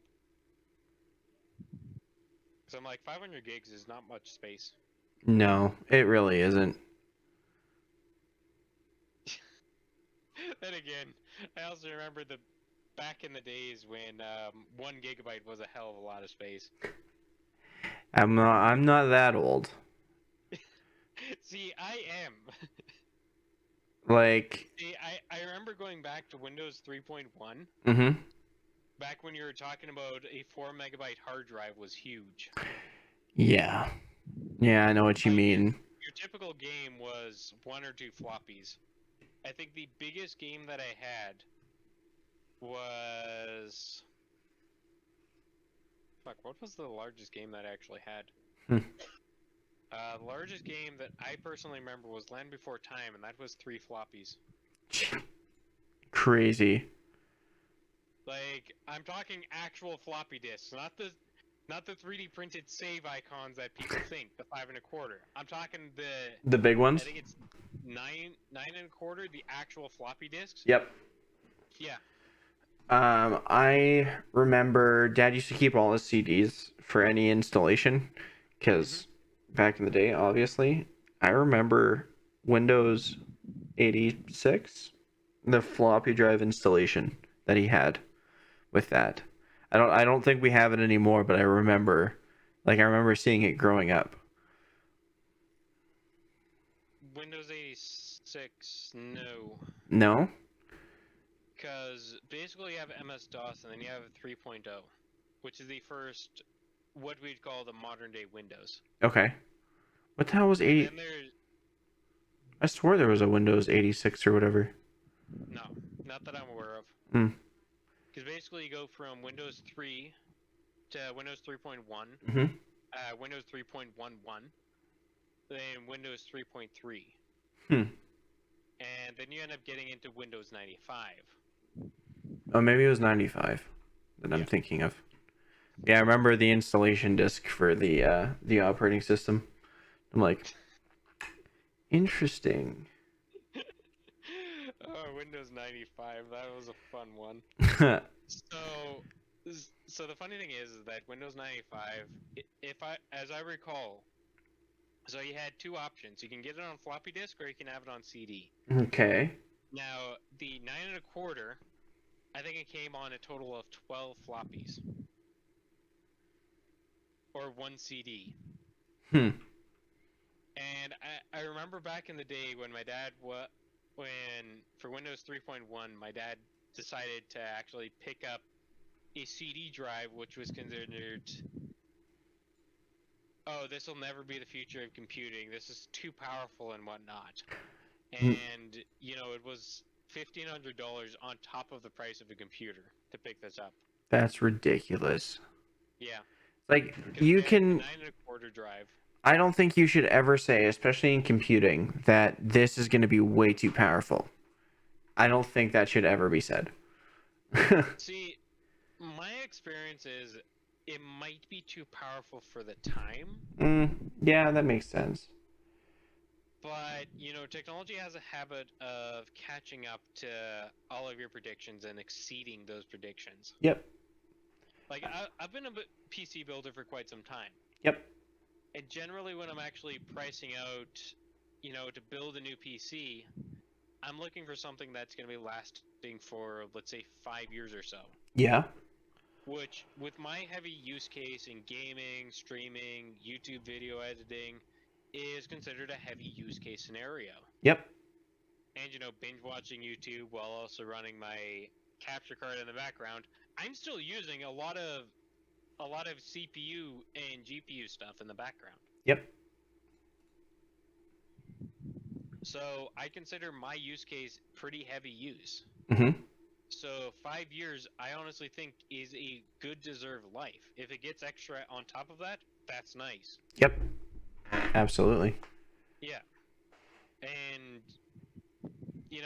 that's kind of going on onto a topic that we talked about earlier with the whole technology repair industry. It's things change quite a lot in 5 years. Yeah. Like, especially when you're talking about, let's say, comparison to chips.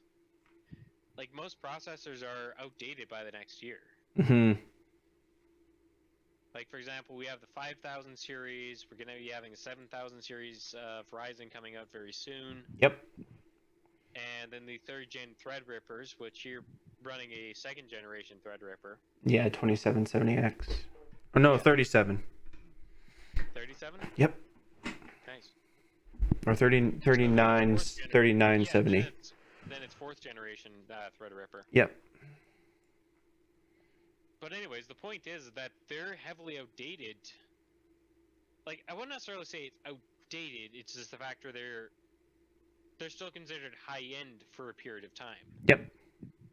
Like, one of the reasons why I built Omega when I did wasn't the factor that, well, it was the factor that the minimum requirements of Assassin's Creed Origins was basically what I had, and I'm like, well, that's kind of upsetting. What used to be high tier is now considered low tier. Okay, time to upgrade. Yeah. Like that. That's basically a good indicator. Yeah. But at that time, my computer was about 7 years old. So it's like, honestly, it lived a good life, and Emerald was able to have that for another year or so. Just like my first computer. So I built it in 2012. Mm-hmm. And I replaced it in 2000. I think it was 2018. I replaced it. Spring of 2018. Let me check.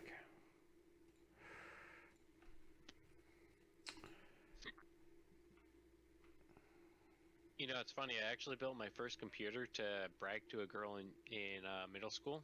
Nice. Yeah. Yeah, May 2018, I upgraded. So I went from the 3770K to a 1600X. Pretty much since the very dawn of me building PCs, I've always been an AMD fan. Mm-hmm. They were just simply cheaper. Yeah. And I don't know how long you've been following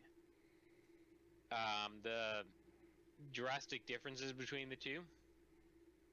Before Intel was kind of crowned as king, there was a period where AMD was crowned as king. Yep. Like with their K-series processor. Yep. In fact, when they originally launched the Athlon processors, they were like leagues ahead of Intel. Yep. And I don't know if you're aware of this, but the x86 architecture that we presently run was developed by AMD. Yep. Yeah. And how Intel still pays royalties, if I'm not mistaken. Yep, they still pay royalties, plus also the 64-bit architecture, which was also founded by AMD. Yep. No, I know AMD has done some huge things for the PC market. Mm-hmm. And it's like I have respect for both parties. Yeah. I still root for Intel because I enjoy gaming on Intel better. They always seem to be a smoother frame rate. Then again, I haven't gamed on the newest AMD because Intel was all that I used up until I got the 1600X. Yeah. So. I mean, I can honestly say, with my age, the first real GPU. Actually, I built my first PC with one of the first quote-unquote GPUs of the time. Mm-hmm. And I say that with quotations because this was so you have to remember, going back to 95. Okay. There wasn't such a thing as GPUs. Yeah. Like, NVIDIA wasn't a thing, ATI wasn't a thing. ATI was a textile company at the time, if I recall. Which is weird thinking about it. Yeah, really. Like, they've been so much in the tech industry lately. Yeah. Well, they don't do anything with textiles anymore. Yeah. So NVIDIA was basically a thought on a napkin at that point in time. Yep. Like, they didn't exist. Then there was a company by the name of 3D Effects Voodoo. Yep, I know them. Yes.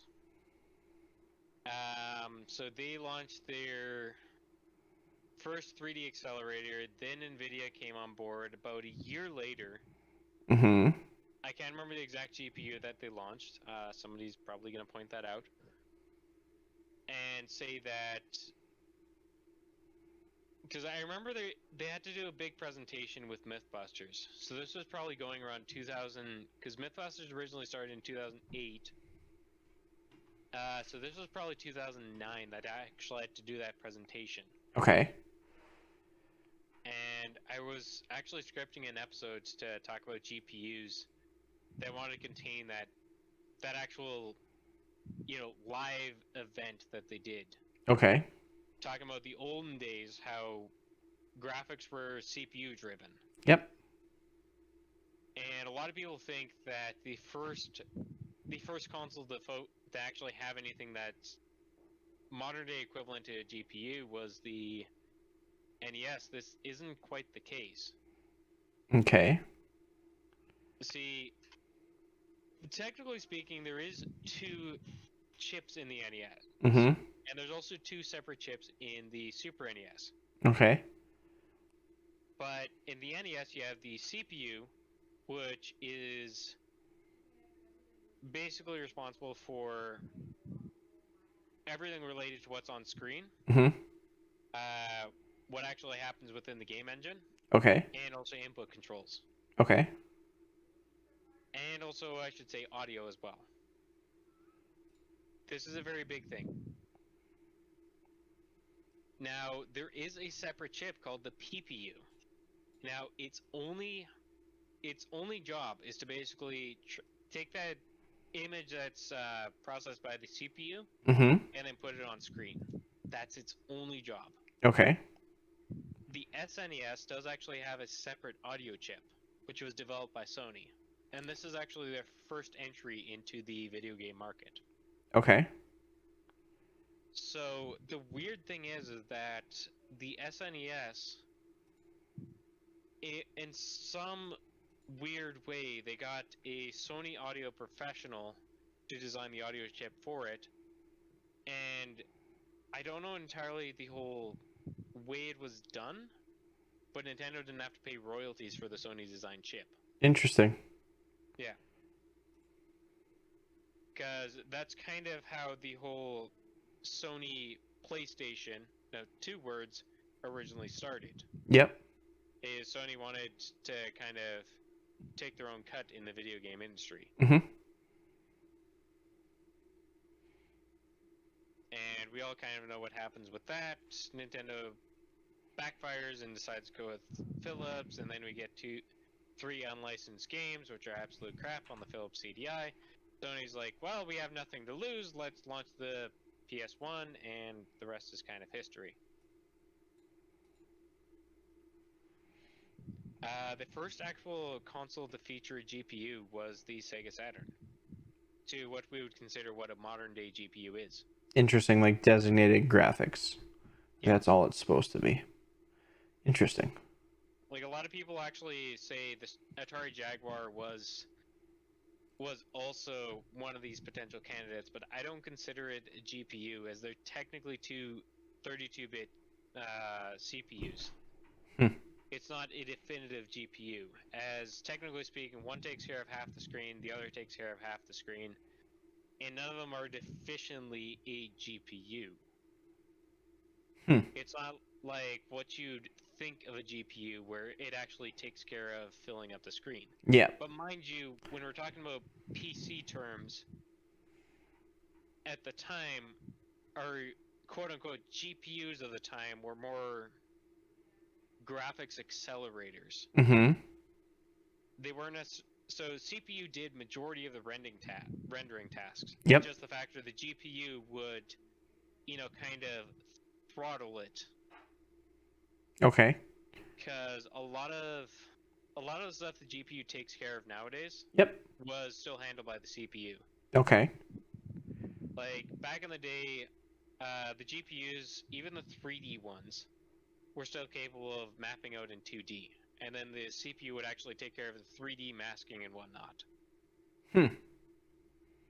So, for example, the GPU would technically render the screen in a 2D frame with the texture maps being flat, and then the CPU would actually plant them where they're supposed to go.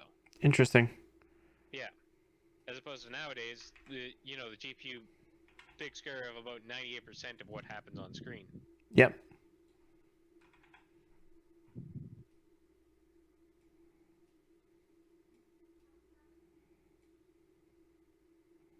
What time? Holy shit, we're actually at 2 hours. Has it been that long now? Well, yeah, we started at around 7 o'clock. Or 1:30. 6:53. We've hour and 30 minutes. Yeah. And all we're talking about is random shit. Hey, that's what we named the stream. Yeah, exactly. Well, we're having fun. That's what matters. Yes. Yes. What's still annoying is I still don't know what car to get for my next car. Yeah. I don't blame you. I'm Just- still recommending an old Supra. I would love an old Supra.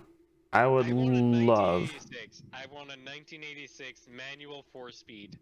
Those things are so fucking fun to drive. Oh, I bet they are. I had one actually come into the shop, 1986, and I'm like, dude, how much? It's not for sale. God damn it. He's like, what? You want it? Yes. They started at about 300,000, Yep. and I'm like, can you offer me a discount because I'm doing your oil change for the third time? He's like, okay, I'll give you $5 off.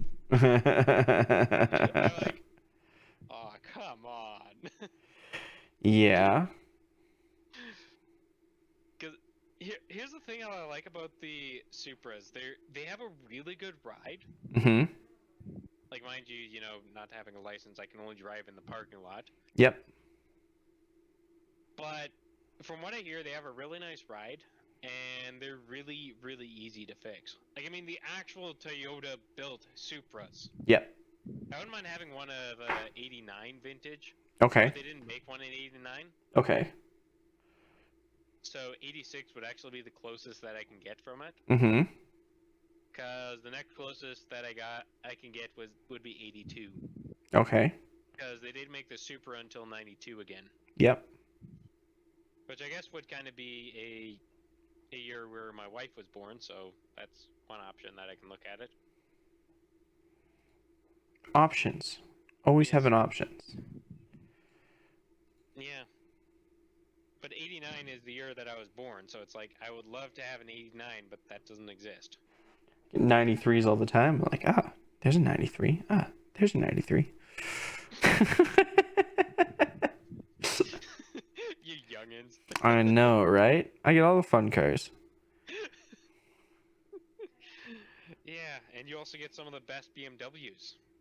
93, 94 are some of the best made BMWs. Interesting. Yeah. I think it was 1998, which is when they switched to majority of the engine being made of plastic. Mm-hmm. And that's when you see BMW being recognized as a licensed tank to being one of the cheapest and sweltering money pits in existence. Sweltering money. I know my brother had a freaking BMW. It was one of those ones where if it was leaking oil, you had oil. If it wasn't leaking oil, you need oil. See, the thing that I hate the most is 2008, they did a bonehead move. They decided to remove the engine oil dipstick, so you have to rely on this electronic system, Mm-hmm. which 1 in every 10 oil changes you have to replace, and it costs $1,500 to replace. Jesus. Why so much?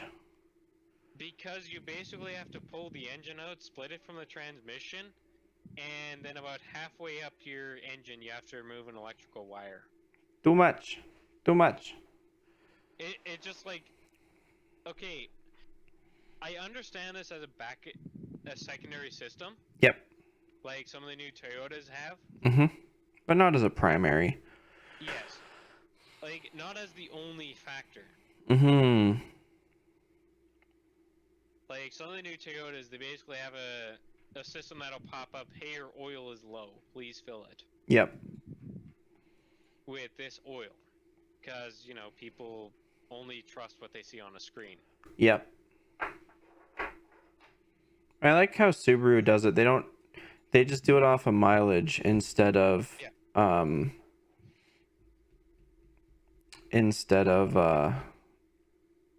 like integrity, which I know some sensors do. So it's like, hey, it's Honda's been integrity sensor isn't actually too bad. GM's is kind of garbage. Mhm. Dodge is, well, their mileage counter is currently set to 17,000 kilometers. Mhm. And their owner's manual actually recommends regular oil. Non-synthetic? Non-synthetic. Yeah, Really? non-synthetic for 17,000 kilometers. Wow. And I'm like, you wonder why you're having so many engines that just basically blow up? There's a reason for that. Yeah. Ain't that the truth? Mm-hmm. There's a big reason for that, guys. Yeah. Like, I don't mean to say I'm a know-it-all or anything like that, but I say 8,000 for synthetic because 10,000 is what most synthetic oil manufacturers say is their max that they would recommend. Yep. And then you get the what's that brand? Like, I'm having a brain fart right now. The one that gets it from natural gas.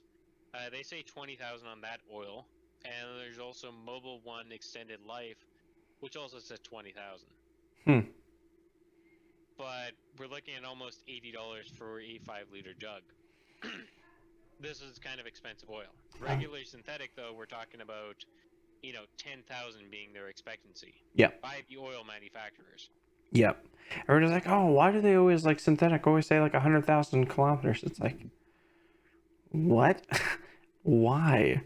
No. No. You don't want to do 100,000 on. Okay, so keep in mind it depends on how you drive too. Yep. Like, if you're basically on the highway every single day, Mhm. 100,000 kilometers highway travel is a lot different from 100,000 kilometers city travel. Oh, absolutely. There's different stresses. Yes, and one of the biggest issues that happens with city driving is the fact you're sitting idle. Yep. While you're sitting idle, your vehicle is actually running a lot more hotter because there's not as much wind blowing through the radiator. Mhm. This also produces a lot of more engine wear because your vehicle is not moving as fast as it should be. Mhm. Like, technicalities, those start and stop systems work very good for city driving, but Yep. at the same time, they're also a double-edged sword. Mhm. Because as GM, who is installing them on every vehicle nowadays,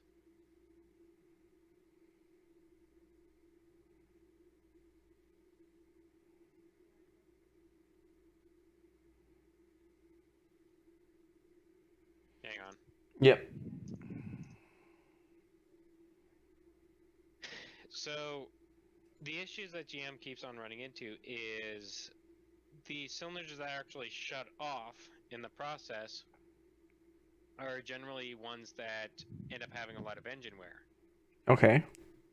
And the thing that I also hate about this is you can't just simply turn it off permanently. Yep. Every time you turn on your vehicle into run, you have to deactivate the system. Yep. So this is kind of frustrating as it has to be done in run position. Yep. If you try and do this in start when your vehicle's actually started, it won't allow you to deactivate the system. And on some of the GMs, this can actually take up to 10 minutes before you're able to actually start up your engine. That's ridiculous. Yeah. Like, I know, like, Subaru just has a button, so Tia's obviously has to start and stop.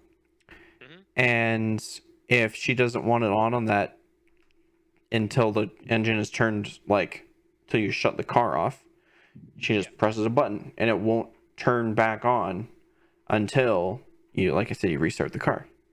There's it kind of, well, I mean, you could easily do it like as soon as you jump in and start the car, you could press the button. So there's that. Yeah. Like, I kind of like the way Subaru has it, but even then, I do have some issues with the whole way the system is set up. Mm-hmm. Because based off of my own research on how a lot of the systems work through many different manufacturers, they seem to forget how to do lubrication in the cylinders that aren't technically firing. Mm-hmm. And there's still actually gas flow going into those cylinders. So Yep. aren't you actually still producing the same amount of pollution?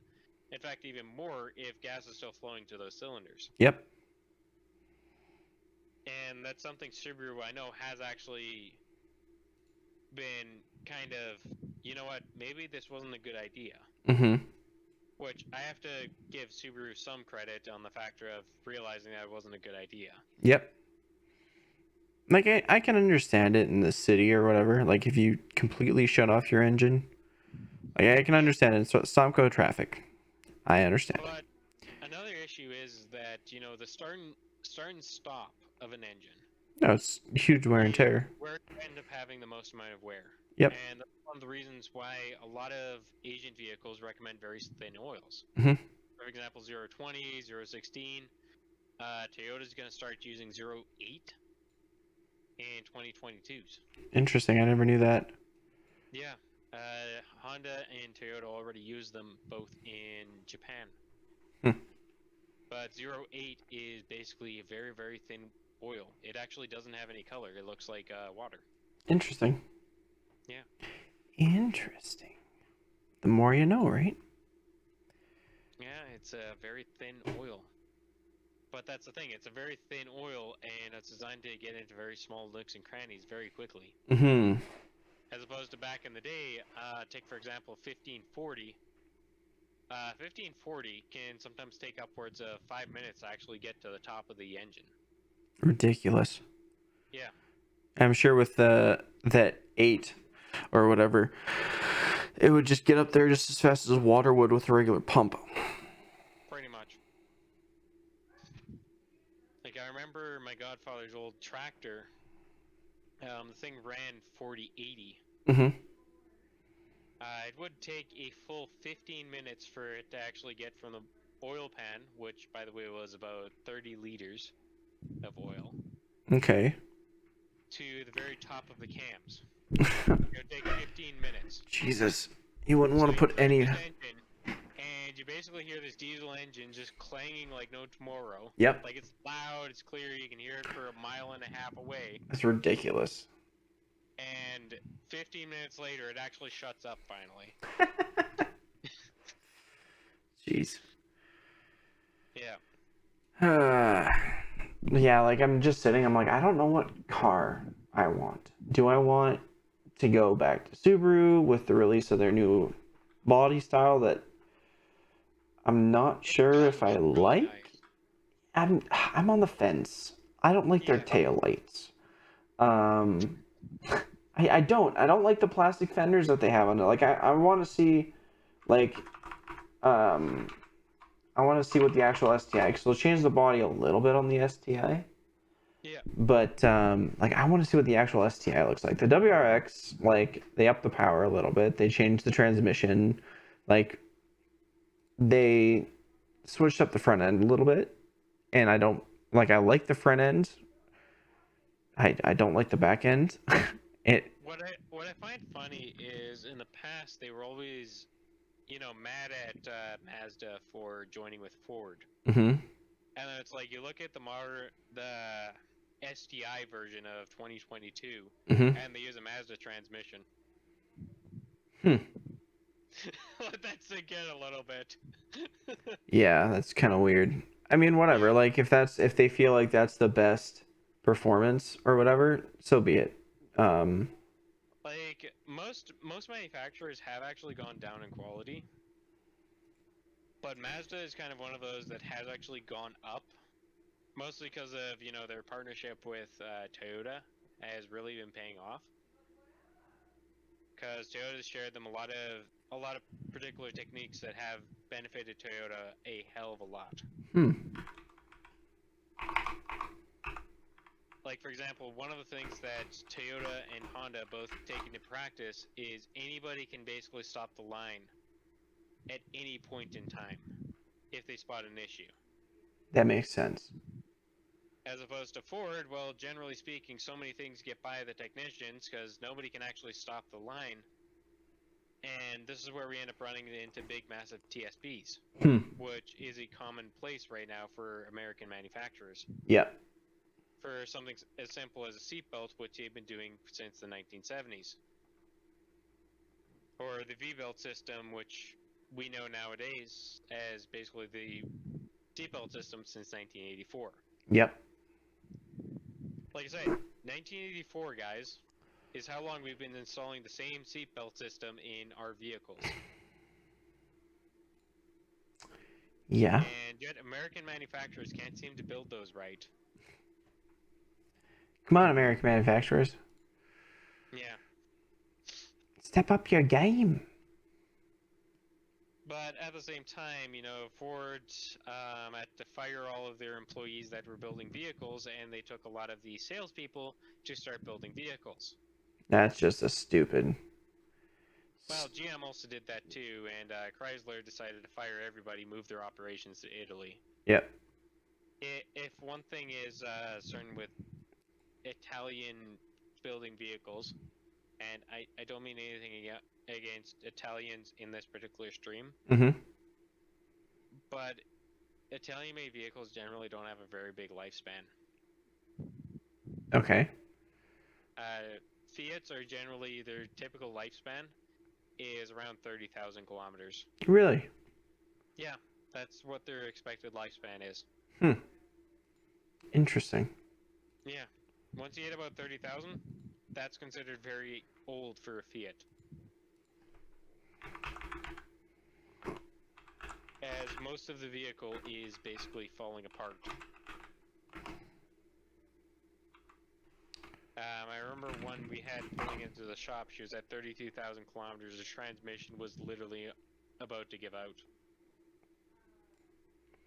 It's ridiculous. Yeah, she paid 30,000. She paid, I think it was 34,000 for her entire vehicle. So it would be about 92,000 for us to replace the transmission. Because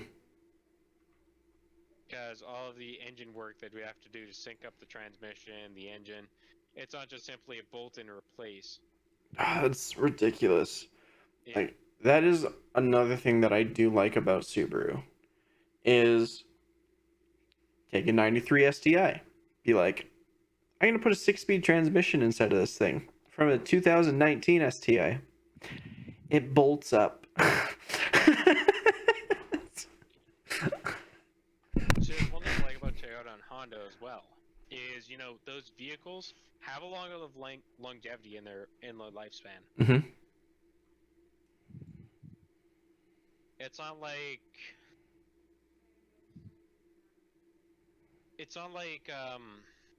GM, which I will be completely honest. GM made some really good vehicles back in the past. Like 2003, GM trucks were still pretty good. You look at most GMs nowadays; they're manufactured in Mexico, and the differentials start giving out at around 30,000. That's not much mileage, folks. That's not very far at all. No. It's 3 oil changes.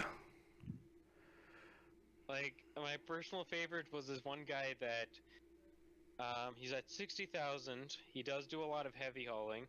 This is a GM 25, GM Sierra 2500. So this is a diesel. Okay. The engine is very well built, but he's on his 6th differential at around 40,000. That's ridiculous. Like, what? Why? Here's at least the good news. Is that warranty has covered every single differential replacement. That's good. Yeah. But it's just a simple factor of, 40,000 kilometers. So for those of you in the States, I think that just basically translates to 24,000 miles or something like that. He's already blown through 6 differentials. Yeah, that's ridiculous. And before people end up mentioning, oh, well, was he overhauling the towing capacity? He's doing half. of his towing capacity. Mm-hmm. He is doing half of his towing capacity. And roughly a differential blows out about every 3 to 4,000 kilometers. That's ridiculous. Like, it's really, really bad. Yeah. That's very bad. For his next vehicle, he is planning to go with a Toyota Tundra. But unfortunately, it's his company that pays for it, so he doesn't get too much say into it. Mm. Yeah, that makes sense.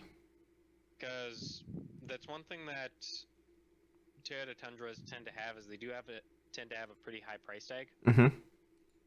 Which, you know, back in the day, that didn't really make much of a...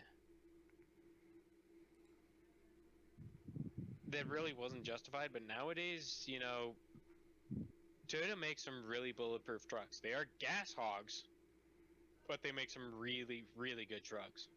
Like, it's weird to say that the crown of trucks is not actually held by an American company right now. Yeah, that I know. I've looked at maybe looking at getting into a truck, and then you look at the issues, and it's like, okay, I'm not gonna get into a truck. Trucks do have their benefits. Hmm. Like, if you're going to be going with diesels, Ford is still the best one. Because at least they're still using Waterloo Ford or Waterloo, Ontario. Okay. For diesel trucks. They have so many issues though. Like I would not go with Ford. If you actually look at their TSBs aren't related to the diesel Fords. It's all related to the gasoline. The diesels are unaffected because they're actually made by people that know what they're doing. Fair. Unfortunately, their issues with the gasoline trucks are sadly due to people not knowing what they're doing. And mostly with the EcoBoost, which I think kind of presents its own problem. Mm-hmm. See, everybody thinks that, you know, just tossing a small engine and then tossing a turbocharger to ramp up how much that small engine can do is very beneficial. Mm-hmm. And you see, this kind of...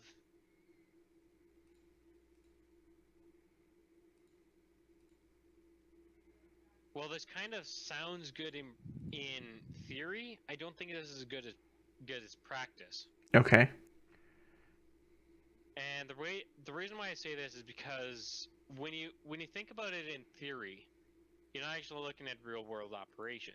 You're not thinking about towing every single day. You're not thinking about, you know, having this truck as a work truck. Okay. Like, there's a reason why I recommend people to buy the 5-liter engine, 5-liter V8 versus the 3.5 EcoBoost. Mm-hmm. A lot of people mention, oh, well, there's more horsepower in the 3.5. Why should I get the 5-liter V8? Yep. Versus the 3.5 EcoBoost V6. Here's the thing. The 5-liter is an engine that Ford has been designing for approximately about 80 years. It has gotten better over the years. It's no longer a push-rod engine, but it's still a relatively reliable engine. Okay.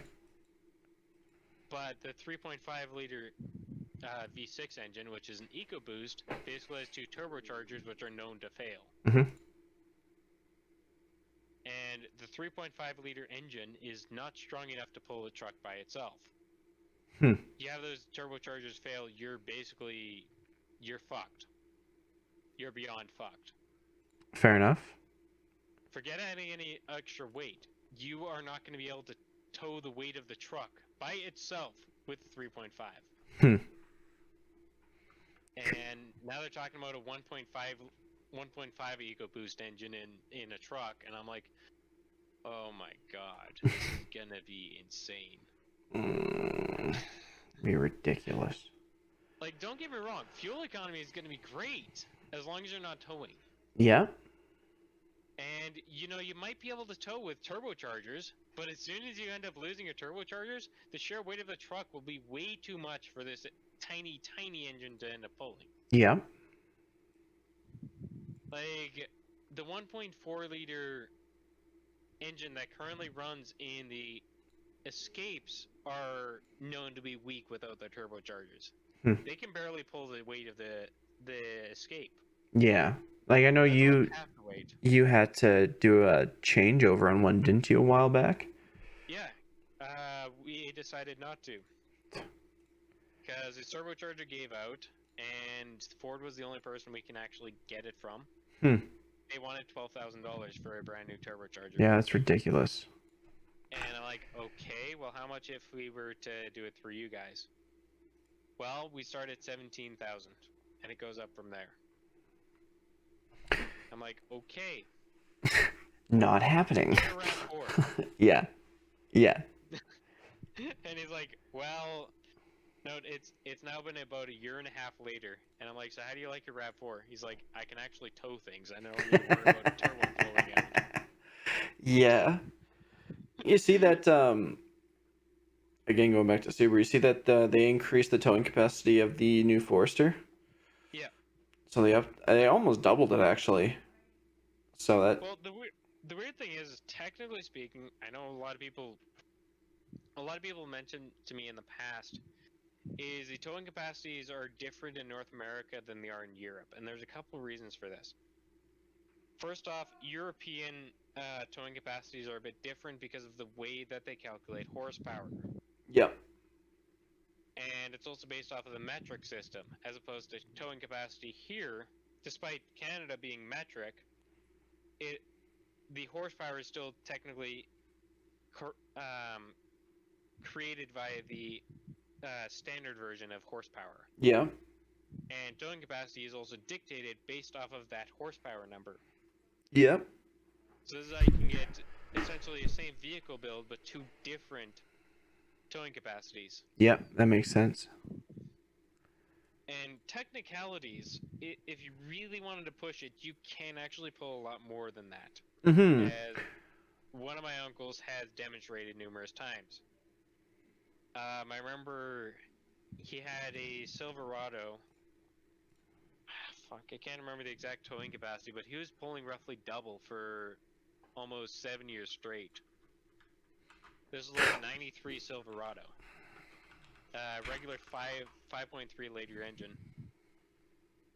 So he's pulling a trailer which is double its towing capacity, like nobody's issue. Not even bothered by a transmission. I think at the time he had it, it was rebuilt once.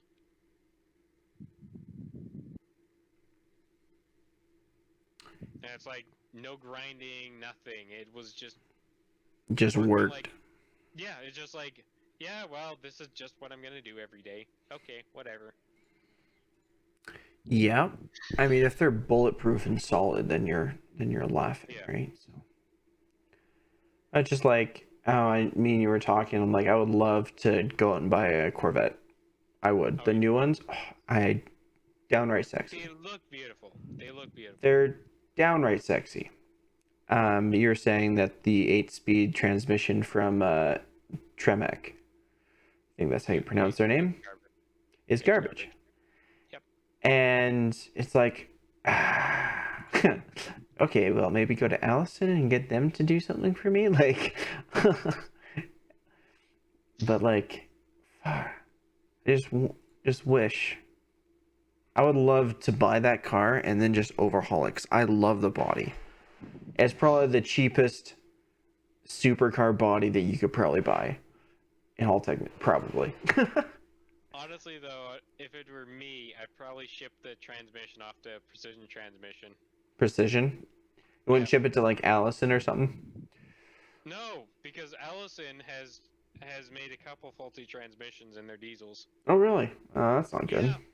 Then yeah, ship it to Precision and just be like, here, overhaul it. I haven't even driven it. Just take it, fix it, because I know it's terrible. Take it, do whatever you need to it to overhaul it. Yeah. Make it into something decent. Right? Yeah. Because yeah, like, I mean, have this thing for $1,000 monthly, which was like what my STI cost. But like, ugh, downright sexy. But you can't get anything else like that, like Porsche. Porsche? Hell no. Porsche, but like the Boxers, like wouldn't be able to get anything near that price. Would I? Let's actually get back onto a topic on our docket. Yeah. Because we've been talking about random stuff for quite some time. What time are we at right now? We are at 2 hours, so we could probably just call it. Yeah, let's just have a brief talk about Stadia and what are current thoughts about it. Okay. I don't really know anything about Stadia, so there's that. Okay. So basically, to those of you that are kind of out of the spec for a while, Google Stadia is essentially a cloud-based gaming platform that was announced by Google. They essentially advertised it as a gaming console that requires nothing to actually game on and get high-end resolutions, high-end frame rates, high-end everything, but without the horsepower that is needed from a gaming PC or Dedicated? Yes, dedicated console. Mm-hmm. Wow, that was hard. So basically, for those of you that have been kind of keeping notes like I have, so far it's been out. It's basically ruled out as a train wreck. Just didn't work. Well, the thing is that there's a whole lot of unpredictability in the world of net access. Mm-hmm. And as me and James have both found out, weirdly enough, this is the first time I'm actually calling you James in this entire thing. Yeah, it's fine. Anyways, so the world of the internet is kind of one of those things that has a lot of improvements that need to be done. See, a lot of the states still uses dial-up. It's about 65% of the United States still use dial-up connections to this day. Mm-hmm. Like, it's more than half. It's weird. Yeah. Everybody thinks of Canada being like, oh, you guys are so backwards. You guys are so old-fashioned. We have less than 5%. Yeah. And this includes rural Canada. At the same time, it's a government mandated thing that we all need to have access to the internet. Yeah. It's not a privilege, like you need to have it. Yeah. So government mandated here in Canada to have access to at least 30 megabits per second, Mm-hmm. which is what it presently is. Yep. One good thing Kenny is trying to do, this is because of a recent push from schools, is to upgrade that here in Alberta to 100 megabits per second. Yes. But he is kind of putting very, very minimal effort towards that. I mean, with everything going on right now, I can understand, but yes. I can understand that as well. But at the same time, I don't think he's going to be staying too long with everything going on. Yeah, I don't think so he either. Really managed everything. Yep. I honestly think he's poorly managed everything. But anyways, so Google Stadia, because it's so heavily reliant on a streamer, a server basically streaming everything to you. Mm-hmm. This requires a lot of things to be done on the developer standpoint, because you can't just simply take a game that regularly runs on a console and then put it on a streaming software. Yeah. For it to essentially be streamed. There's a lot of back-end code that you actually have to render, Mm-hmm. and add a lot of predictability in order for it to actually be streamed to the end user. Yep. I know this because I've actually done a game long before this was quote-unquote a doable thing. Yep. I wish I could actually show off that game, but I don't have that particular build of that.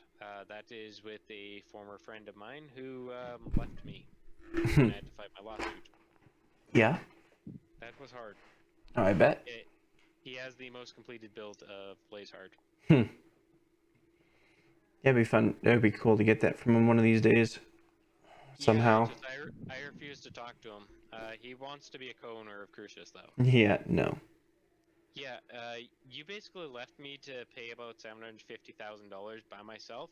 I am not going to let you into my company whatsoever. Yep. I don't give a damn what your coding genius is. Yep. Not. Yep. And I don't care how good of friends we were in high school. Pretty much. Yeah. Like I'm sorry, that lawsuit really changed a lot of my life and kind of put me through a bit of a downward spiral actually. Mm-hmm. Because at that point in time, I kind of was under the impression that I couldn't trust anybody. Mm-hmm. Like $750,000 is That a ain't chump lot of change. money. No, and especially for a person that just came out of high school. Yep. Like he graduated high school, and because I founded the business on my 18th birthday, Yep. so I got the paperwork and license all signed, and then about May, so I graduated in June. About May is when I got the letter saying I was going to be taken to court over a similar name. I'm like, okay, well, I don't know how to respond to this. So I just kind of ignored the first two letters that came in, and then it's like police actually arrive and kind of attach handcuffs around me. We're taking you to court. And I'm like, okay. And I'm like, well, I can just change my name. No, it doesn't work like that. You chose a similar name to us, and we're going to take you to court over that. Yeah, that was just a dick move on whatever company. Yeah. Whatever company. That was just a dick move. Like that. That's really what it came down to. Like, I had no option to make any profit. Yep. Like, our game that we were working on at the time, we still had probably another year and a half in development. Yep. Before we could actually officially launch this free-to-play game. Yep. And this was at a time that a lot of people were thinking, oh, free-to-play, that sounds like a weird concept, and yet you look at most games nowadays. They're free to play. Yeah. Yep. Because another thing that we put a lot of consideration in is trying to make it not pay to win. Mm-hmm. See, I don't mind making money in gaming. It's just a factor of when you have companies like EA, which are known for making a pay-to-win style game. Yep. It drives me bonkers. And I kind of idolize companies like Ubisoft and DE for putting a lot of effort to make them not pay to win. Yep. So you actually have to put solid work into your game before you can actually even purchase these items with real cash. Yep. Like Warframe, I've been playing for so long, I can honestly pick up whatever weapon I want with cash. Yep. But that's also because I put in the solid work. Yep. I have over 4,000 hours into Warframe. That's on both accounts. ridiculous. Yes, but the point is, I've put in a lot of work. Mm-hmm. Far Cry, for example, is Far Cry 5 was the first one to offer some transactions like this. And it's like, you still have to approach a stage in the story before you can buy these weapons. Even if you forked over all the cash that you want, you still can't buy these high-end weapons until you reach a certain part in the story. Mm-hmm. And, I like the factor that they did that. Yeah. They still continue to do that with New Dawn. And by what I've seen with Far Cry 6, it looks like they're also doing that same thing. Mm-hmm. Because they want the game to be fun. They want it to actually be enjoyable. Yep. They don't want it to be too easy. Mm-hmm. As opposed to Battlefront, for example, you're forced to buy a loot box every time you log in. Which I think is fucking stupid. Yeah. Note they may have fixed that. But, there's a lot of things that, yes, you could put work into it, but it's unfair. You could pay $80 for this bundle, or you can put in like 82 billion hours of gameplay to get what's included in this bundle. Yep. Like, you have to have it something that seems meaningful. Mm-hmm. Like, value people's time that's actually going into the game. Absolutely. And, talking about one game that I used to play a lot as a kid called Drift City, it was a Flash game that it took a lot of inspiration with Blazeheart. So they had a lot of things that you could buy with real in-game money. Yep. They also had a lot of stuff that you can also buy with in-game cash. Okay. Now, the stuff that you buy with in-game cash versus the real money Mm-hmm. were very compatible. So you can actually compete with somebody of that level, of that same caliber. Okay. And you still have to actually put a lot of solid work in order to unlock those stuff Mm-hmm. of the further tiers. You couldn't just buy a V9, which was the highest end car that you can get Okay. right off the get-go. You actually had to advance to that time where you can unlock the V9s. You have to Okay. get to a certain level Uh-huh. at a certain point in the story. You can't just simply Buy it outright. Yeah, exactly. I mean, that's an interesting way to look at it. I mean, you have to reach the level, but when you reach the level, then you can buy the said thing. Yeah, If you want to buy it with cash, you can buy it with cash, or you can buy it with in-game money, right? yes. But therefore, people actually get to play the game. Yeah. And it's like you're competing with people of that same level caliber. Yep. And I think that's a bit more of a fair way to look at how freemium games should be, monetized. Instead of just all this, well, let's just end up forcing everybody to pay $1,000 on top of an $80 game. Uh-huh. Like, that's kind of how EA looks at it, and that's why I think they have such a huge negative thought amongst the gamers. Mm-hmm. Because it feels like every single one of their game launches, outside of a small handful of games, most of them recently have been basically really watered down ports. Yep. Or very messy ports, I should say. And it's like, okay, so we launch this game, but we expect you to pay another $1,000 to get all this stuff, or you can spend basically the next 80 years, trying to farm for this one thing. Yeah. No, I know exactly what you mean. I don't get too many EA games anymore for that reason. Like, I'll be getting the new Battlefield when it comes out, but normally I don't touch EA games. Yeah. Like, don't get me wrong, I used to be a huge fan of the Need for Speed franchise. Mm-hmm. The last one that I honestly enjoyed was Need for Speed Shift. And we took a lot of inspiration from the engine that was used in Need for Speed Shift. Yep. For Blazeheart. Okay. Because at the time, that was one of the best engines for car modifications that we could find. Okay. Like, we took it, we took a lot of inspiration from it in designing the engine to something that we could literally tweak every single nut and bolt of the vehicle. Yep. And Need for Speed Shift 2, when that came out, oh god, it was such a departure from Shift 1. Mm-hmm. And it's just like, okay, you guys made a flawless engine in Shift 1. Yep. What the fuck happened? Yep. Like, it's so broken. Mm-hmm. And so I'm like, okay, I'll just wait till the next update. Well, the next 6 updates made it more broken.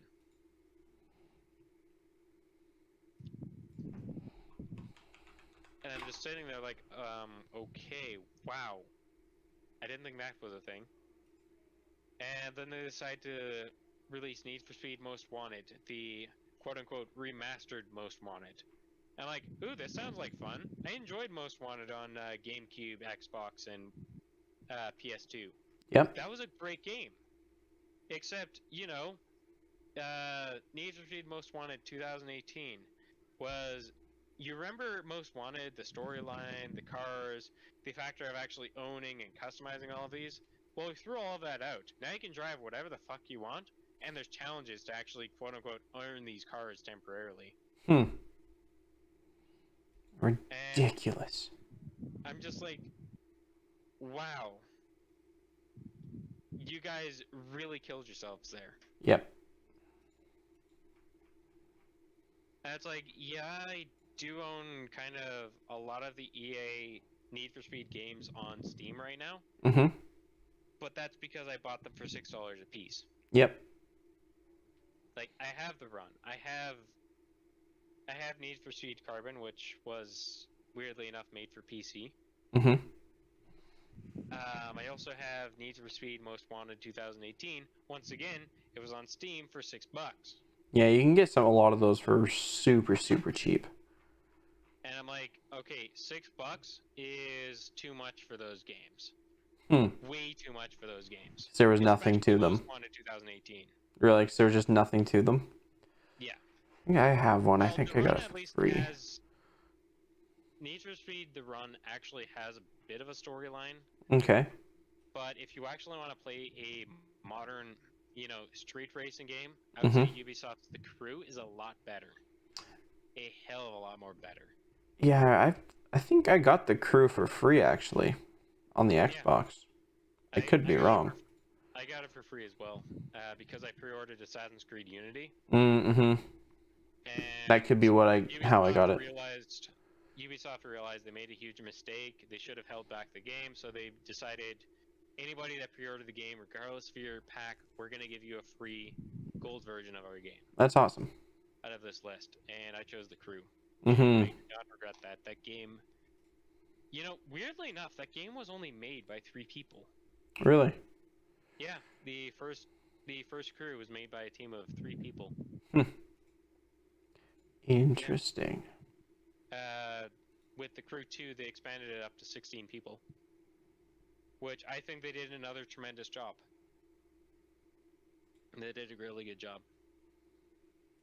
But I think since we've reached 2 hours, we're probably sitting at more than 2 hours now. Yeah, we are at quarter after 2. Yeah, okay. 15. So we will call it, guys. Thank you for joining in and watching later, depending on when you actually came in. And we'll try to do this semi-regular if my weekends permit. And we'll talk to you guys later. Bye. Adios.